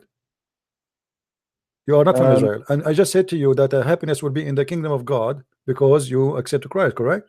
So lost soul is important not only for Israel. Jesus said, I came to my people and my people rejected me. So he came to people and people rejected him. But still those same people, they are the apostle of Jesus. Because remember, from the Jews, we have a Christianity today because all the apostles of Jesus, they were Jews. So yes, he came to his people and they rejected him, but still there's many of the Jews that accepted him, and they are the one who brought the teaching of the Lord to us. So we are still grateful for the nation of Israel and for the Jews, but it is God is not about the Jews. God is not about an ethnic group. God is not about a language. God is about he loved the world, so he sent his only begotten son to save us. So all of us, we are invited to the kingdom of the Lord. It's not only the Jews, it's not only the Arab, it's not only the black, it's not only the, it doesn't matter. Yep. I didn't say anything about only, because anything has its purpose. Even when it says we have to put the lost children high and bring them back to the roots, what they forgot. For example, they are Israelites and USA that forgot their history. They are Africans that forgot their history. There is even many things in the Bible that Europeans and United States people don't know. For example, I can go to Hosea 13 and I can tell you that it's talking about the Congolese Hebrew, where it's saying Yambe or Sambe, and it's in many translations. My friend, you're going out of my topic, my friend. With my respect to you, okay. I have a topic to run. I don't want to. But you know, don't confuse yourself with what he say, she say, who say. At the end of the day, you see, remember Jesus said that there's many people, they focus in many things, but the important is one. The important is to be with God, not to be with Israel, not to be with the Arab, not to be with the Chinese. You are focusing in details, which is not really going to take you to where you want to be. You know, if you have the Lord and you believe in the Lord, now focus on the Lord and focus on what he said to you. Go and be a fisherman, bring more people to me. You are focusing in things which will not really, I mean, will not make a difference for me. I will make it simple for you before I let you go. If I'm a person who accepts Jesus as my savior, but I'm a person who never even did read the book of Isaiah, which is speaking prophecies about Jesus. I never even read the book of Genesis, which is speaking about God, how created the world, and even prophesying of Jesus, as we see in Genesis chapter 5. If we go and I did not read the book of Zechariah, if I do not read here and there, but I saw the Messiah and then I accepted him, am I a Christian or not? Yes, I am. So knowing the Lord, he said, bless those who believe and did not see. Knowing is good, but don't focus in knowing, forgetting what you want to know. If you believe in the Messiah, you know the Messiah. Some people, what they do, they focus in studying to know, but they forgot why they want to know. So that the purpose is like somebody going to the kitchen to learn how to cook, but he don't want to cook. But the purpose is to go to the kitchen is to cook, not to learn how to cook only. This is why the kitchen is a kitchen. So we don't want to be the same kind of people. This is what the Muslims do. The Muslims, they focus on stupid things. We focus in things which is important. A Muslim, he focus if the Prophet, he shake his penis 3 times or not. Who care? I mean, why even to know? The Prophet, he used to clean his ass with the 3 rocks. Let me tell you. I'm saying that there's some kind of, sometimes people, the Muslims, we don't want to be the same as the Muslims. They focus in knowledge, but it's a stupid knowledge. Who care if Muhammad cleaned his ass with 3 rocks or not? Why I need even to know that? Who care if the Prophet, he used to pray before he have sex with his wife? Who care if Aisha, she put her hand in the panty of the Prophet? Why I need to do that? So this is a knowledge too. This is a knowledge, but this is a knowledge for someone like me, specialist, to defeat Islam. But for you to know the Lord, focus in knowing the Lord by knowing his teaching. History can help me to understand what happened in certain time, what happened to this gentleman, what happened to this tribe. That's good. But the Lord is what is important. It's not Musa's.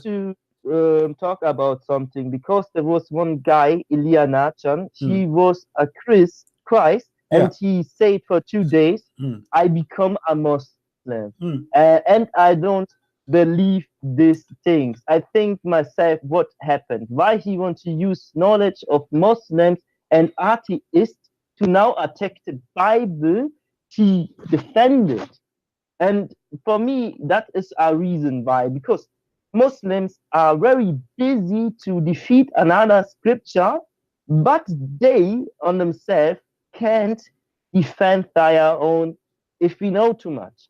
But for our purpose, it's important to know the history of the Bible completely, because then where is the point to attack it? You see always truth somewhere. Yeah, this guy, you know, I understand that his wife, she gave him a problem, or his girlfriend, and then she want to seek revenge. She went to a Muslim. She said she converted to Shahada, and then after a week he followed her, but he was not accepting. So obviously there's something fishy there between them. We do not know what the problem. But anyway, for me, he is not important really. This is his business. The people, they choose, they leave, they come.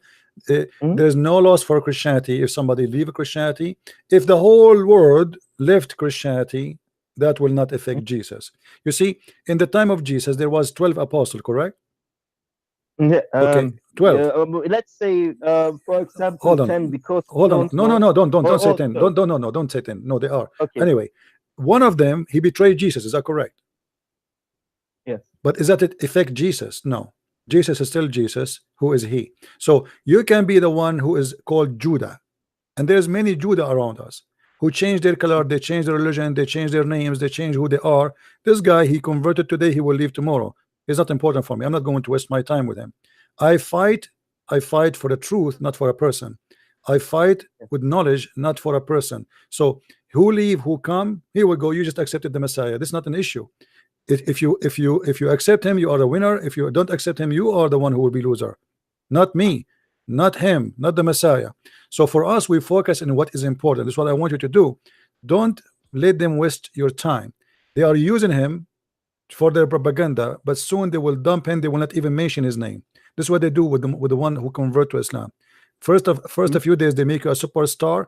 They invite you for interview. They make you attack, and then after that they dump you. And then after a few months, the guy will find that nobody care for him, and then he will leave Islam. And this is what happened to the most of those who convert to Islam. In the beginning, they look like superstar. Everybody invite you. Everybody praise you. Allahu Akbar. This person became a Muslim. But then after a few weeks, you'll find yourself you are no one. You just became a Abdul, who now have to shake his penis 3 times. You have to clean your ass with 3 rocks, and you have to bow down to a God which you cannot know, and you have to face the Qibla, which is impossible to face, and he have to do what pagan people do. As an example, I challenge this guy who converted to Islam to go to the Kaaba and take a selfie of himself kissing and licking the black stone. You are converting to paganism, not to God. This is a pagan religion based on a stone. They pray in the front of a stone. They go around the stone. They kiss a stone, and they praise God of the stone. And if this is not what paganism is, then what is paganism? All right, my friend. Thank you for calling. I have many people trying to call, so thank you for being with us, and may the Lord bless you. All right.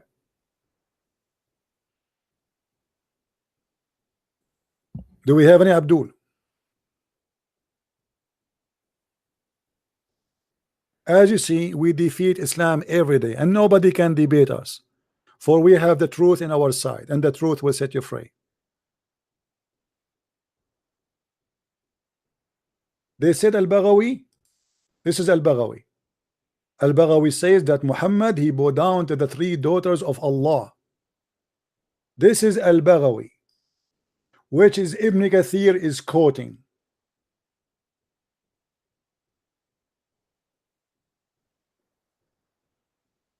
Who's next? Who is a Muslim from Germany? Here we go. We receive a phone call from a Muslim from Germany, and then he left Islam. Happy for you.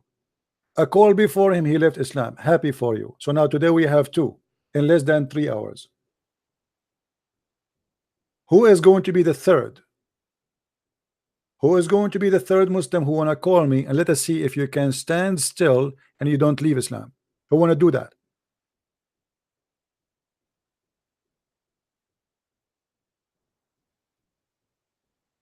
Any Muslim?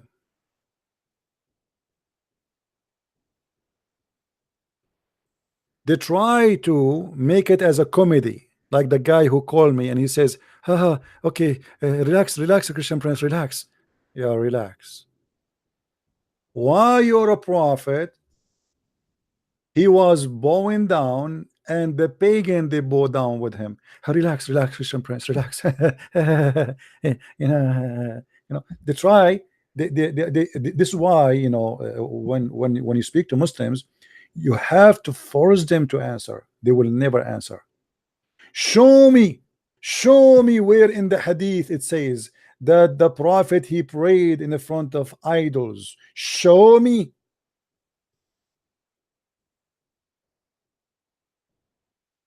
I showed you. This hadith is about Muhammad praying in the front of the pagans, and he's praising their God, and this is what made them bow down. They bow down because he mentioned their gods' names with the glorious quotation.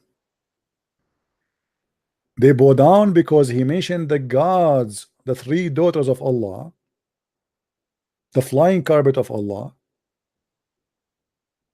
And when they heard him saying great things about them, that Allah wal Uzza,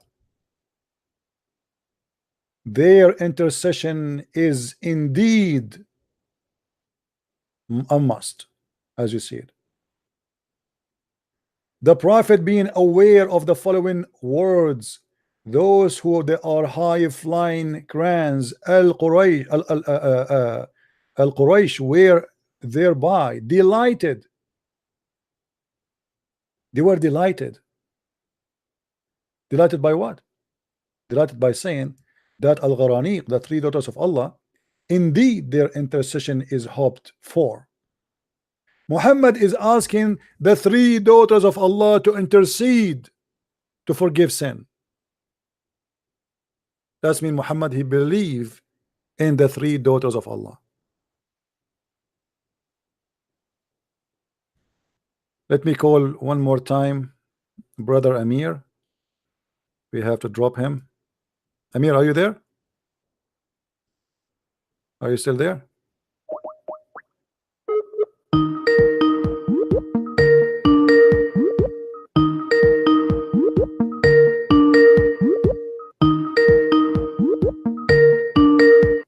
Hello? Amir. Hello. How are you? I'm fine. I called the wrong person. Sorry. All right. You are a Muslim, right? No. It was the guy I called before that talk about Christ and everything about the nations and all this. Sorry. Forgive me. I was trying to call Amir. Sorry, it's my mistake. Sorry. Yeah. Can you make team speak? Because I could tell you something that make it easier to talk with more people on the same time while you have the debate. Yeah, but you know the problem, they have to be in my. I have to add them to my list to join the conversation. Give me. Yeah, but I did not add them. You know, people they are calling me without adding me. I'm not adding them. People just call. I have like thousands of people in my Skype. It's endless. You know. Yeah. All right, thank you, my friend. Thank you for. I'm sorry for calling you a mistake. Thank you. Where is Amir? Amir. Maybe Amir is gone.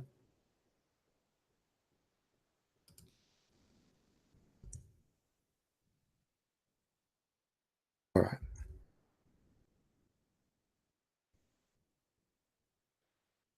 People, don't forget, please, to subscribe. As you see, Muslims are in this ability, and Islam brought nothing but shame to the Muslims. This is why they cannot prove us wrong. They said we are lying, and actually I want to say thank you for saying that, because by doing that we did this study, and which is confirming everything we said. Hello? Hey, Christian Prince, you're speaking with Rob Christian. I hear you, my friend. How are you? I'm fine, my friend. How are you? I'm all right. Thank you for this great topic, and thank you for showing the truth to the early Muslim who just left Islam, and all for the glory of Christ. My friend, thank you. I Amen. want you to make a comment about what you see in the screen about Jalalain. What do you think about what Jalalain is saying? Go ahead. Jalalain is reporting what truly happened, and Ibn Kathir, Al-Qurtubi, Al-Tabari, he's not the only one, right?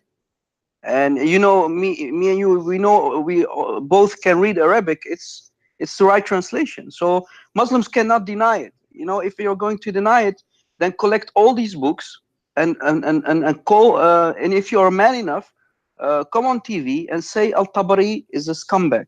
Say Al-Jalalain is a scumbag. Ibn Kathir is a scumbag. Why are they not doing it? Why are they not burning their books, right? So that's my opinion about it.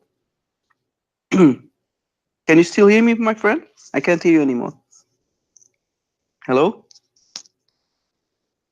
Christian person, I can't hear you. Maybe you can call me back or something? Let me try call you back.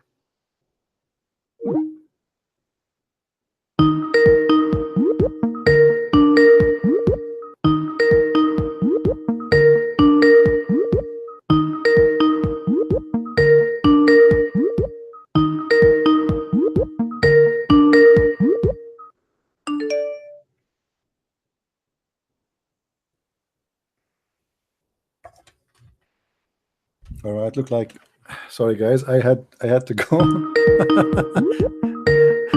he thought I'm not here. I can hear you from far actually.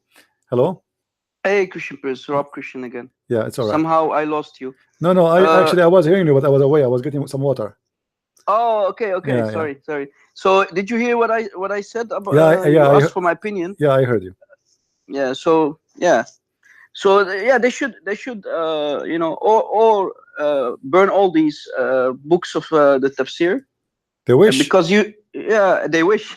Or they should just some leader, you know, come on TV and he will say all these scholars are scumbag liars. I mean, they are reporting it. They are liars. Don't trust them. And then maybe they can make Islam look like sugar-coated, beautiful, loving Islam, right? The problem is with this cult, you show them from their books, and then they accuse us of lies, which is written in their books. Yeah, unbelievable. Huh? I mean, how it is in your book, but yet we are the liars. Yeah. You know, and can you show me the proof? Can you show me the isnad? Can you show me the details? Can you show me? Suddenly, nobody asked, like, why nobody asked a Jalalain for the isnad, by the way? Yeah, but the Christian Prince, you know, the thing is, for example, tomorrow I steal a bike, I become a thief, right? I become a thief. And the day after I become a doctor, hey, look, Rob Christian, he's a thief, but at the same time, he's a doctor. A thief is a thief, right? So what they're doing is one day they call Ibn Kathir a very trustful scholar. They pick and choose. So other day he's a scumbag. You see, the Muslims agree that all the books of tafsir is made not to explain the Quran, but to defend the Quran. Yes. Ibn Kathir, he lived between the Christians in Syria, and the Christians in Syria, they got Islam busted, big deal. So Ibn Kathir trying to defend, he's not explaining, because nobody needed Ibn Kathir anyway. Already there's many interpretation before him. So what is the need of Ibn Kathir? Ibn Kathir and many interpretation, all the interpretation actually, you see, the only interpretation you can even consider is the one written when Islam was still in the, like, as a major power. And Islam is not encounter with people who they are arguing about, which means at the time there was nobody there. Yes. At that time, you remember, Christian Prince, you've debated Dr. Rohi before, right? Yeah. I've debated him many times on Potok. You know, people on Potok, they know me. I've debated him many times, and he, whenever you ask him, is Ibn Kathir a trustful guy? He says, yes, of course, you cannot say any bad thing about him. But when you're giving him something like about the satanic verses from Ibn Kathir, all of a sudden Ibn Kathir is become a scumbag. Yeah. Why, man? Are you picking what is good and what is bad from Ibn Kathir? Either he's a scumbag. When I debated with him, he said that tafsir is made to fix a problem, and he is right. Yes. The tafsir is made to fix a problem, and the problem is Muslims are are, they need somebody to defend the stupidity of the Quran and the stupidity of the stories about Muhammad, and the tafsir job is to do that, not to explain the Quran. After all the explanation of the Quran, as you see, the more you read interpretation, the more confused you will be. So what's the point of the interpretation? Yes. Yeah, but the thing is, so I want to tell you something, Christian Prince. You're doing a wonderful job, and guys, please share these videos. These are very important times. Why? Here's why. If you look around on YouTube, Christian Prince, at this moment, the Jews in Israel are rebuilding the Temple of Solomon. They are rebuilding it. So that means very soon the Antichrist will come, because the Bible is very clear about it. Whenever you're going to rebuild the temple for the third time, and there is a big plan, you have the blueprints for it at the moment. The Jews are doing it. So guys, be ready. The Antichrist will come very soon. Well, I cannot speak about the future. I will leave that to God. The Bible gives us tons of prophecy, and one of them is not the reason for things to happen, but it's one of many prophecy have to be accomplished first. But Christian Prince, they already started to burn and to sacrifice animals. The blueprints are already there, and you can find it all over YouTube. So guys, if you are interested about this, these are very but they did not get exciting they times. did not get the temple back. They did not get. Still, it's the Muslims in the top of the temple. True, but they will kick out the Muslims very soon. Well, until that happen, we will see. We'll see. All right, my friend. Thank you very much, Christian Prince, and hi to everyone in the chat. And guys, please support Christian Prince. And thank you very much. God bless, my friend. Thank you. Take care. Bye-bye.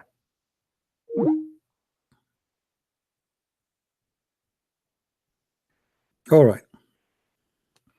Do we have any Muslim here? One last call. Mayday, Mayday. We have 1,000 people. There is no way there is no Muslim between. Don't forget to subscribe. Don't forget to share the link. Don't forget, you feel free to download my videos. I'm not the kind who get upset if people, share my videos, download them, use them in their own channel, because I don't work for my own. I work for my Lord. The point of what we do is to spread the truth. Is not the point is to say Christian Prince doing great job. Do your great job. By just copying the video, posting them, you never know. Somebody will watch your video and he will leave Islam. So you get the blessing of the Lord. Even though you are not the one who spoke there, even though you are not even mention a word, just because you took it, you posted, you reposted, people saw it, somebody was guided. It is you who help him to see the truth. All right. You are not a Muslim, you can call. No, actually, I don't want more calls and less from Muslims. You see, the reason I want Muslims to call me, I want to always, we don't do what the Muslims do. If you notice, when Muslim, they have their own TV show or etc., it's a monologue between two Muslims, and the Christians, why Jesus cannot be God? Okay, why? Because God cannot be born. Who said God cannot? The second you say God, he cannot, it's mean he cannot be God. Secondly, God is always exist. Okay, who said that God is not always exist in Christianity? Jesus says before Abraham I am, which means before I was born I am.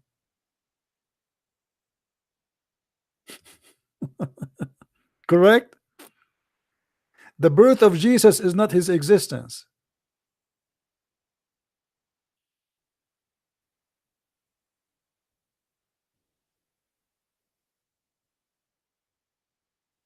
Who said that the birth of Jesus is his existence? That is a stupid analogy. You see, when you want to debate about someone about his belief, debate him about his belief, not about what you think.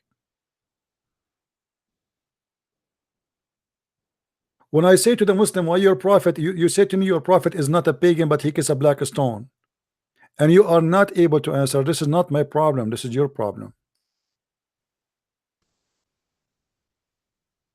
A person who is against paganism, he should not be kissing stones.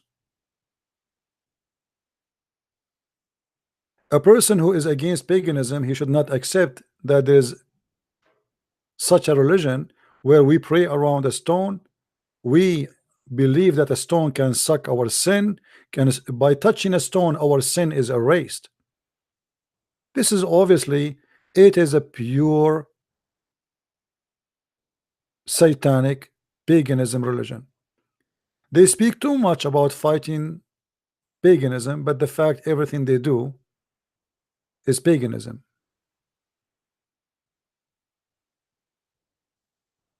They say something, they do something else. Somebody saying to me there's a Muslim on a call and he is blocked. Well, I do not know what his name. I don't see even his name in my list. His name is not here.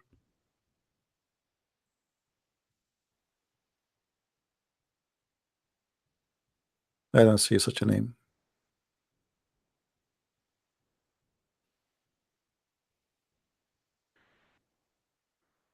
If you go in the hadith, you will find the following, which is a clear evidence that Muhammad, why he in certain time he was nothing but a pagan, and he was a person who is a hypocrite. When he is with the pagan, is a pagan. With the Christian, is a Christian. He speak to the Christian, he say, I believe in Isa, I believe in Jesus. He speak to the Jews, I believe in Moses. He speak with the pagan, he believe in the paganism, he believe in the daughters of Allah.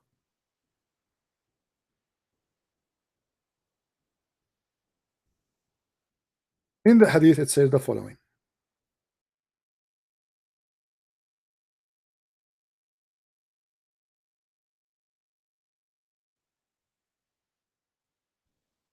Read with me. If this is not paganism, what is paganism? Abu Abdul Rahman, somebody said to Abu Abdul Rahman, oh Abu Abdul Rahman, why do I only see you touching these two corners? He said, I heard the messenger of Allah say, touching them erase sin. If this is not paganism, so you tell me what is paganism?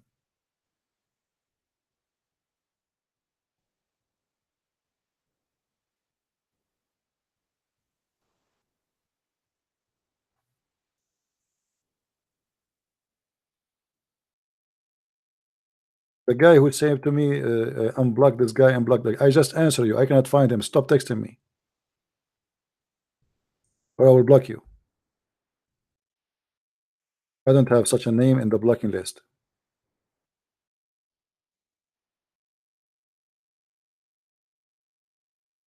Any Abdul? How touching stones is going to erase our sin?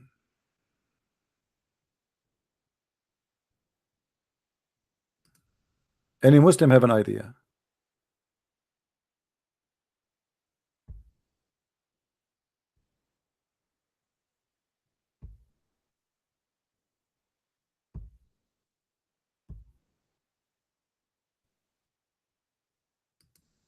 Anyone?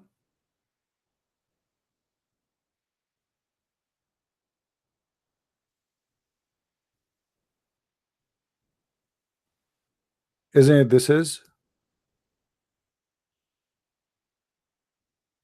paganism? Stones forgive our sin? How?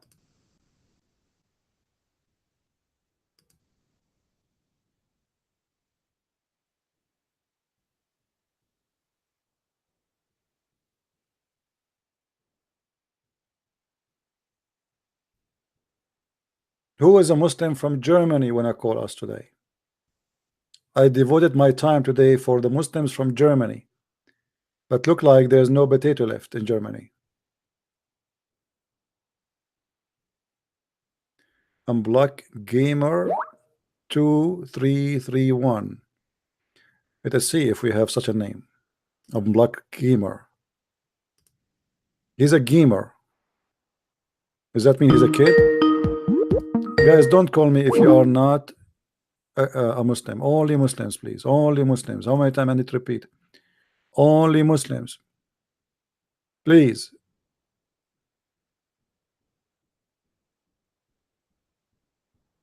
Let us see gamer. You said gamer, right?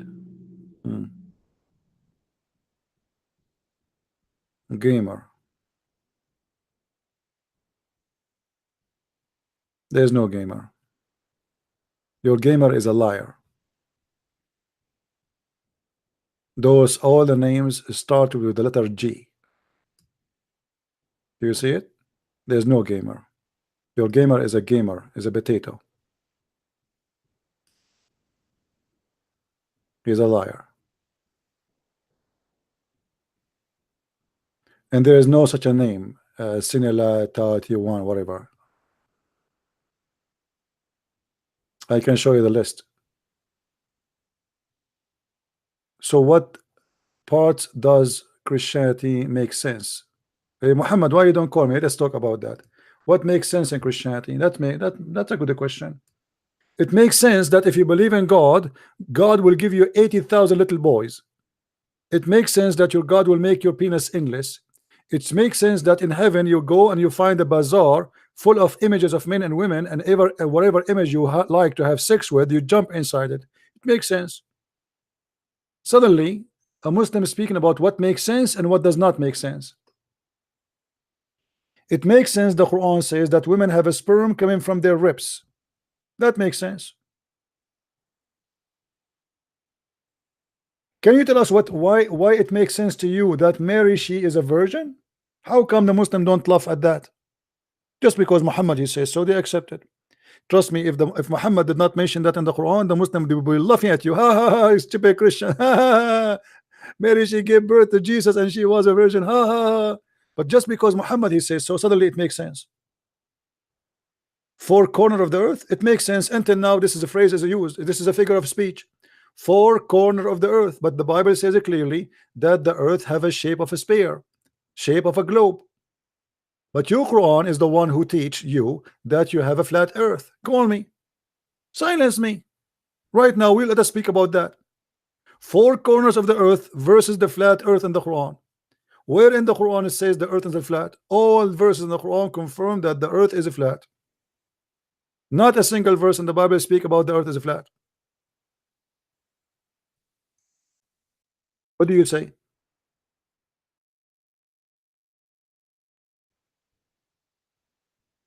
Huh? What do you say, my friend?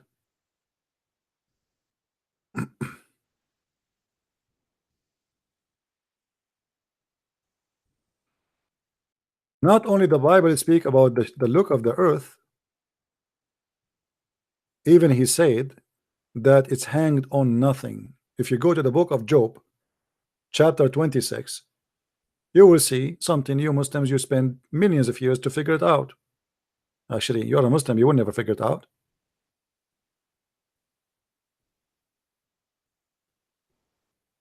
Is that true? Or we are making things up?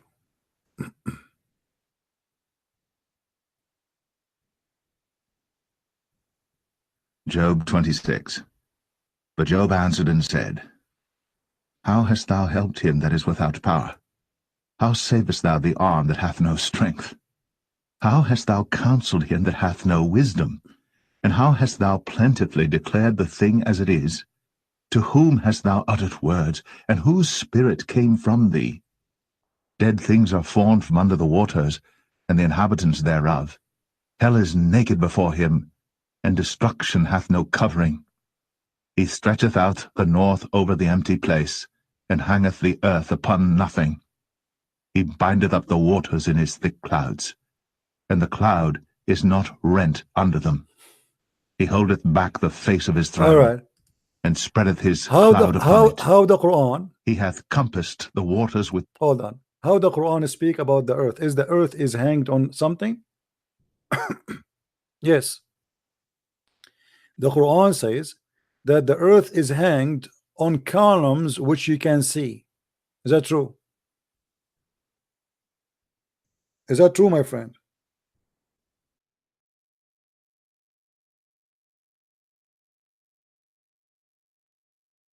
Let us go and see and laugh together.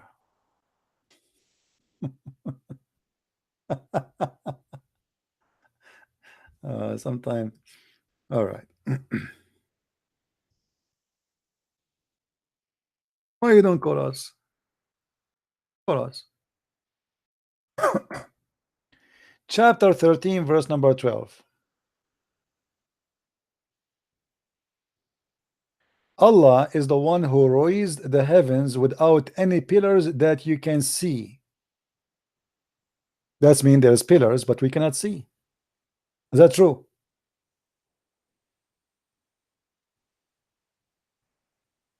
Who is a Muslim when I refute that? Do your God confirm that the earth, the sky and the earth, they used to be together? Allah, he pushed up the sky and he put columns. Yes or no?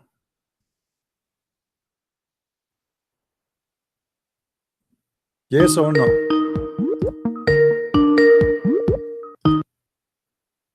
Hello?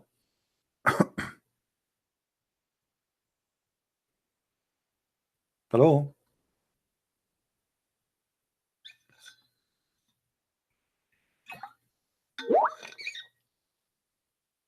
Okay, are you going to talk or not? You don't have a mic, so why are you calling me? That is very smart of you.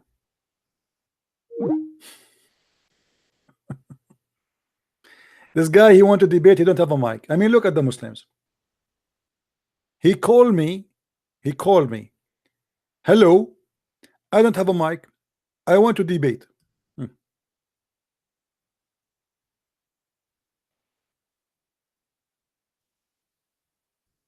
What a comedy.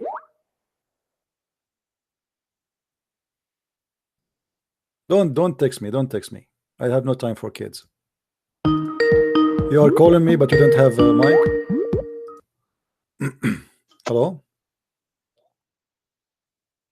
Hello, hi. Yes, my friend. Hi. Are you a Muslim? No. How I can help you? Let me put the YouTube off. Yeah, I mean, you know, I'm watching you for ages, to be honest. For ages mean when you used to be on the telly with other people, and I know your real name as well, to be honest, but I don't want to mention it here. Oh, you don't know my real name? What is my real name? No, I don't want to tell you. Like, come on.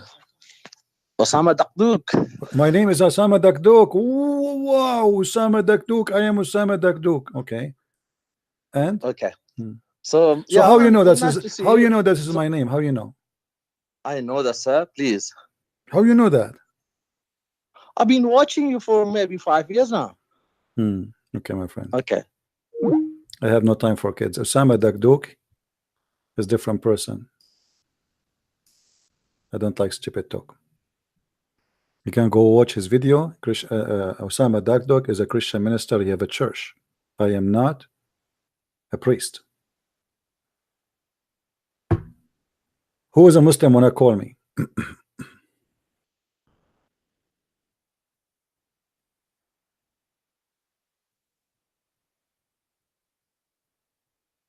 Who is a Muslim when I call me?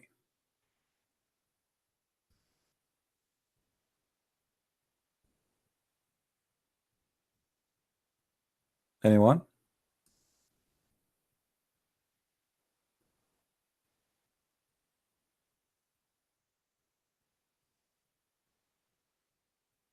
Hello?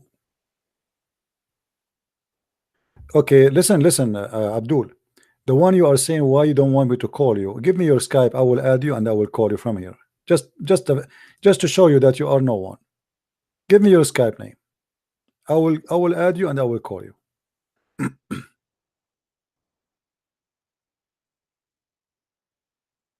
The guy with his name, Cylinder, whatever. What's his name?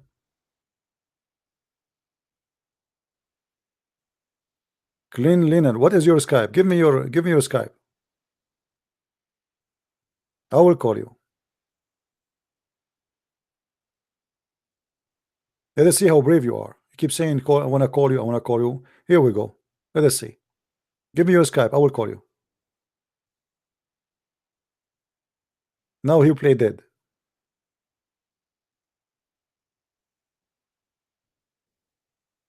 Give me your Skype name. How am I going to call you? Give me your Skype name.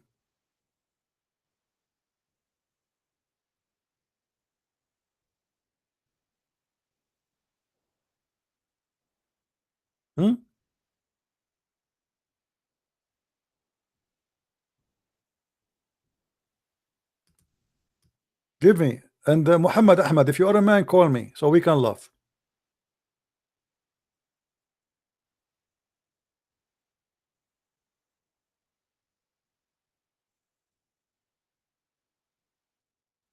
I have to attack Islam to make Christianity look good? I don't have to, my friend. Islam itself, except Islam says that Christianity is the truth, and the proof in front of you in the Quran.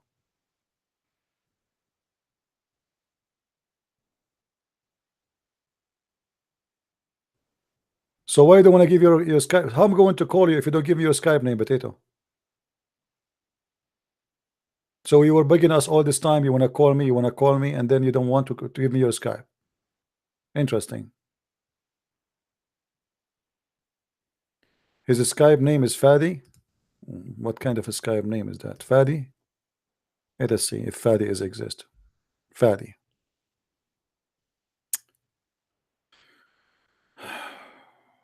Fadi.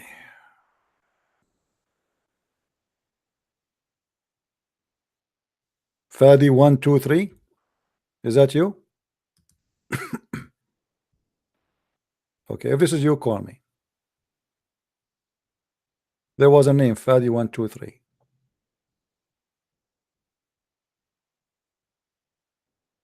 This is the only name I have as Fadi. Call me. Not your name? So I don't have another Fadi. What we will do now? Why you don't give me your name, your account, so I can add you? What Fadi? Fadi is not the account name. Give me the name. What is your name to find you in Skype? This is the last time I will ask you. I'm not going to waste my time. I'm not a kid. So either you give me the name, how to find you, and I will call you, or I will send you free shipping and handling to Allah.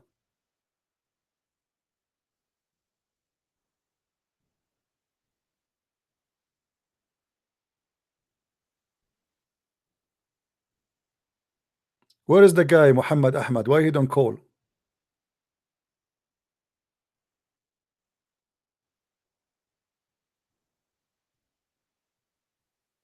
Muhammad Ahmad, where are you? Why you don't want to call me, my friend?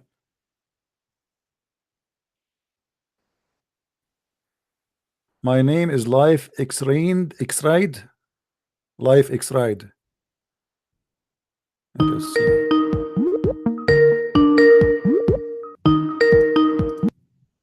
Hello? Hello? Yes. Hello, Christian Prince. Yes, my friend. Go ahead. Yes, I've been actually trying to get hold of you for a while. I'm actually an ex-Muslim, and I actually have a question to ask you. All right. My question is regarding Muhammad. He became Muslim when he was 40 years old, yeah? And since then, he's actually ordered all the Muslims to be circumcised. Yeah. Mm-hmm. Mm-hmm. I'm just wondering if has he ever been circumcised? No, he's not. Muhammad himself? Never. No? Never. What about Abu Bakr? Umar, there's no mention Ali. of any of them. None of them did that. There's no mention of them. So none of them were actually circumcised. Yeah. And I never heard, for me, up to my knowledge, I never heard that Abu Umar or Abu Bakr or anyone was circumcised. Even Muhammad himself, he did not. Yeah, that's right, because I've actually checked myself in the Sirah, in the Hadith, and I never found anywhere any record of them being circumcised. Yeah.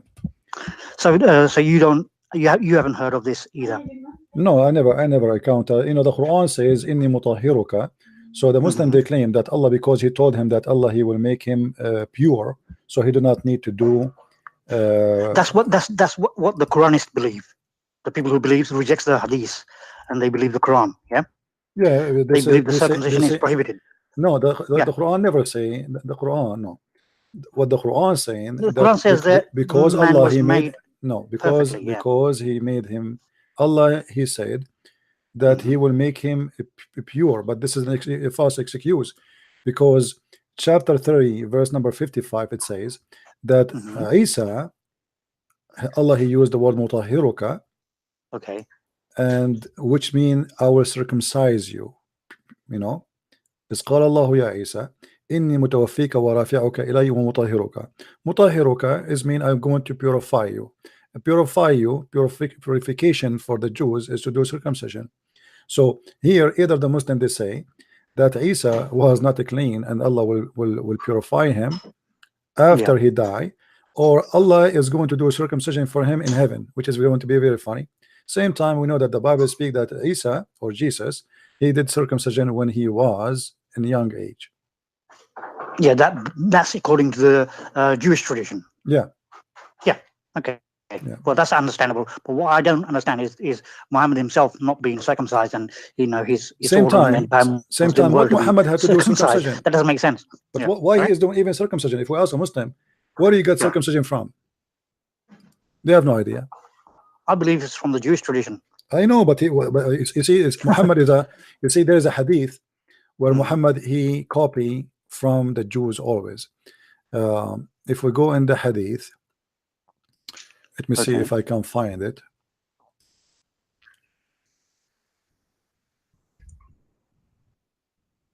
Is it clearly with the clear words?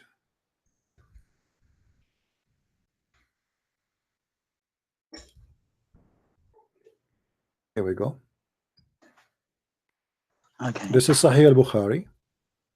It says that the Prophet used to copy the people of the scriptures, which mean the Jews and the Christians, in matter which there was no order from Allah.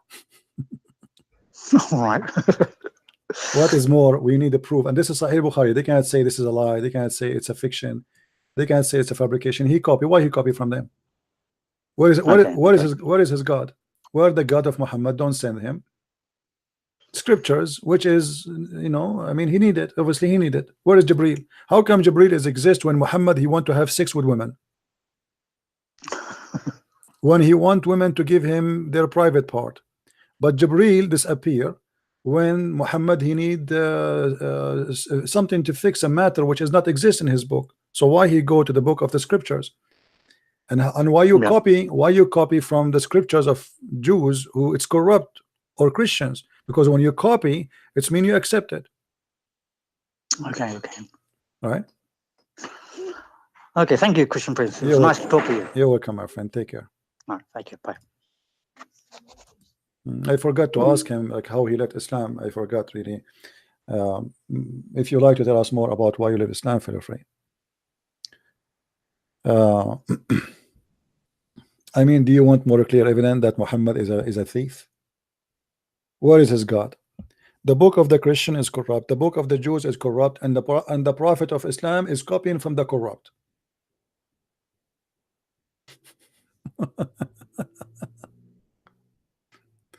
It's like saying to you, you have AIDS, and yet I want to sleep with you.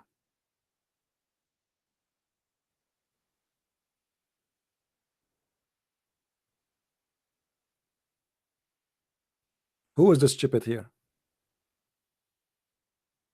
Do we have any Muslim?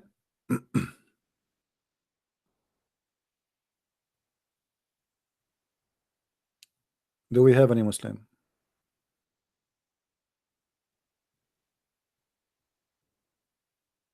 Everything Muhammad he have is a copy paste. If you remember, Muhammad once, a Jewish guy, Muhammad was doing a funeral, like he's praying a funeral prayer. So while he was in the funeral, a Jewish guy, he passed by. Let us see the hadith.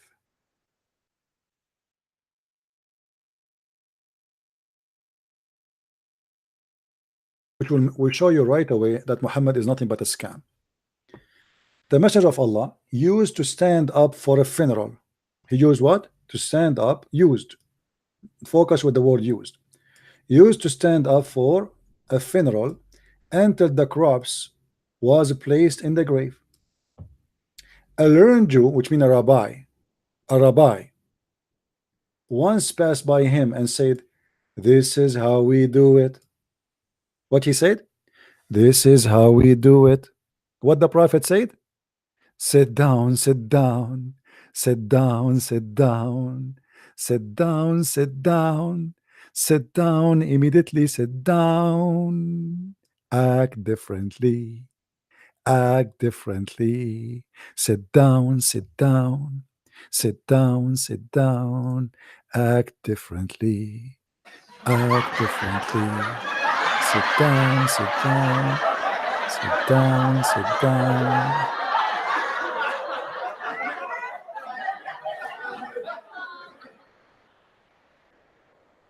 Muhammad right away, he noticed that he got busted. The Jews, he just said to him, this is how we do it. All what the Jews said to him, nothing. He just said, this is how we do it. This is how we do it. What Muhammad did? Sit down, sit down, sit down, sit down. We are getting busted. Sit down, sit down, sit down, sit down. We are getting busted. What the Jews said? This is how we do it. This is how we do it. The prophet of God, he changed the way he do things just because the guy, he said, this is how we do it. What if Muhammad, he was eating using his mouth? What Muhammad will do? Will eat from different place?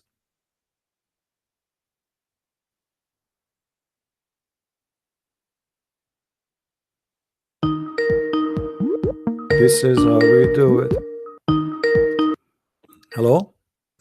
Hi, Christian, please. Hey, my friend. I just said that if you want to tell how you left Islam, feel free or something like that, right? Yeah, okay. Right.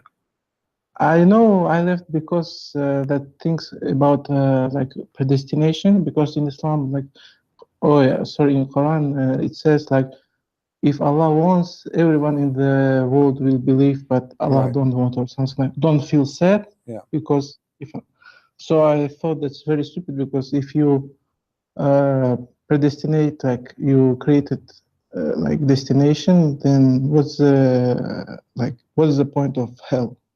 Yeah. Well, there's tons of problems, but I understand this is one of your reasons. And like you just showed how Rabbi what's called, debunked Muhammad, right? Like he was praying, and Jewish rabbi said, Yeah, this like, is when he that's said to how- him that you are doing shirk, you are mushrik, right? You are a pagan. You mean that? And once even pagans, they showed that Muhammad is stupid. You know, when Muhammad was in saying that that things that people worship, they will go to hell too. Like, for example, if someone worships idol, that idol will go to hell too. So pagans ask Muhammad, so for example, Christians, they worship Isa, so will Isa go to hell too? And they cried, yeah, we win him because he's stupid or something. Did you know that hadith? I say again, I was trying to read the text in the chat. I did not focus on you, sorry. Say again what the hadith. Like Muhammad said that all things that are worshipped, they will go to hell. For example, someone worships idol, that idol will go to hell too. Yeah, yeah. So pagans ask him, so Christians, they worship Isa, and you claim that he's prophet, so will Isa go to hell? Yeah, so and he can't answer. What a potato. A potato. So even pagans, they are smarter than. Yeah. Actually, there is many many stories about Muslim. If you remember the story of the Hudhud, a Muslim, he asked Ibn Abbas. Ibn Abbas, he claimed that the Hudhud, as Muhammad told him, Allah, he made him in the army of Sulaiman. He is like a general in for the bird army, and at the same time he can discover water under the ground. So an Arabian man, he was standing there, he said, well, how come if we put some seed to a hudhud to trap him, to capture him, he don't see it under the sand. If we cover it by sand, he cannot see even the seed. So how he can see the water under the ground, but he cannot see the seed? Ibn Abbas, he said to him, aren't you afraid that Allah will strike you for saying that? The guy, he said, A'udhu billah, I'm not going to say that again, I promise. The guy, he decided to use his brain for a second. How you say that this bird can see water under the ground, but he cannot see a bunch of seed? Yeah, and I have one more question, but You know, like I want to ask why you don't make videos in Arabic, because here in Saudi Arabia, I live in Saudi Arabia, and you know, most of the people, they don't speak English, so they really think that Christians, they know that Muhammad is prophet, but like because they are so arrogant or something, they don't accept him. You know, they cut videos. For example, some Christian talks about Islam, and they cut it as if he says that he believes that Muhammad is prophet, and so on, so on. They translate it in Arabic, and you know, most of the Arabs, like at least in Saudi Arabia, they don't speak English. So maybe if you will make but you know, there is many videos in Arabic, there's many Arab Christians, they are getting Islam busted big time. We have TV stations, we have radio stations, so it's over, it's history, you know. They like are Zakaria Petros. There's Rashid, there's tons, there's a lot. Yeah, there's a No, brother Rashid. I think you should make it videos at Arabic too. See, the reason for me, I do it in English, and which is a language I, you know, because the Arab, they have a lot of opportunity to learn by themselves, and they have many people to teach them. So I don't want to be just one more Arab doing something is already exist. I wanted to be someone who deliver the message to those who cannot read Arabic. There's many that speak Arabic already, and they are exposing Islam. There's Moroccan, there's from Tunisia, there's from everywhere, you know. But to be honest with you, you're the only Arab Christian who talks about Islam who I know, because no, there's many. You search for brother Rashid as an example. Brother Rashid. Brother Rashid, yeah, he's Christian, right? Yes, they have a Christian TV station. They broadcast all the way to Saudi Arabia. Every house in Saudi Arabia watch it in satellite. All right. Oh, so he's Arab, right? He's a Moroccan. Who left Islam, and he is getting Islam busted, big deal. There is a guy, his name, I think he live in Germany. His name is Hamid Abdul Samad. He make a lot of programs about Islam to get it busted. So there's a lot, you know. There's Zakaria Butros, there's many. Yeah, like he makes the Muslims, they trying to say that he's lying, and who's lying? If I make a video too, they will say the same. Yeah, if you show them even from Sahih Bukhari, they will say no, it's not this bad, like, or something. My like friend, that. once I have a debate with an Arab guy. He's a sheikh, big sheikh. So they have the debate, and he said to me, he said that the heaven of Allah is in earth. I said to him, the heaven of Allah is in heaven. He said to me, you are stupid, you do not know your religion, you do not know, and you don't teach me my religion. You are a Nasara, you don't understand. He's a big sheikh, his beard is like 20 foot tall. So he carry it with him when he walk. And the Muslim, Allahu Akbar, brother, you are right. And then the video posted on YouTube, and right away the guy, he flagged the video. He asked all his followers, because he noticed how stupid he is, because the Quran say clearly that the heaven of Allah is in heaven. Okay, this is why it's called heaven. It's like Muhammad hijab saying that Allah don't pray to Muhammad, but for the Prophet. He pray for. Like big change. Like, I mean, really. Like. Yeah, supposedly he's being smart. Yeah. Anyway, my friend, thank you very much for calling. Okay, thank you. Yeah, bye. Thank you. Where is the guys who want to call us? Who is a Muslim would like to call me? Anyone? Mayday. Last call. Today we have actually 3 callers. One of them left Islam. No, two of them, they are ex-Muslims, and 2 of them, they left Islam on air. That's wonderful. Kafir Maghribi, I think I saw once a video of him.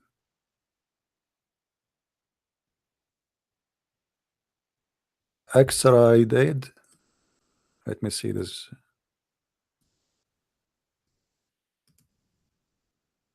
Let us see if we can find this account.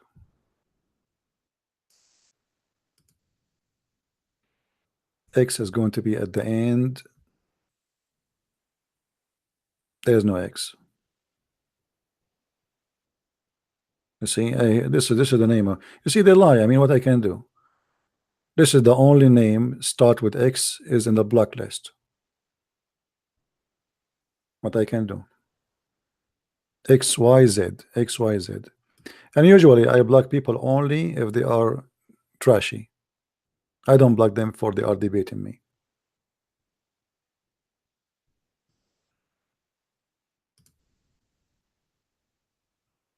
All right. Any Muslim? Yeah, tomorrow. Yeah, you are the same as your God Allah. He will fix things tomorrow. This is why in the Middle East nothing is right. You ask them why there is no electricity, they say we will fix it tomorrow. Why we have no water, we bring it tomorrow. Why the street does not have tons of holes, we will fix it tomorrow. And tomorrow never come. Here we go, we challenge them, all those Abdul from Germany.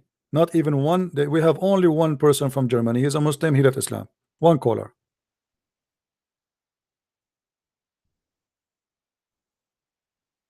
Where is the rest?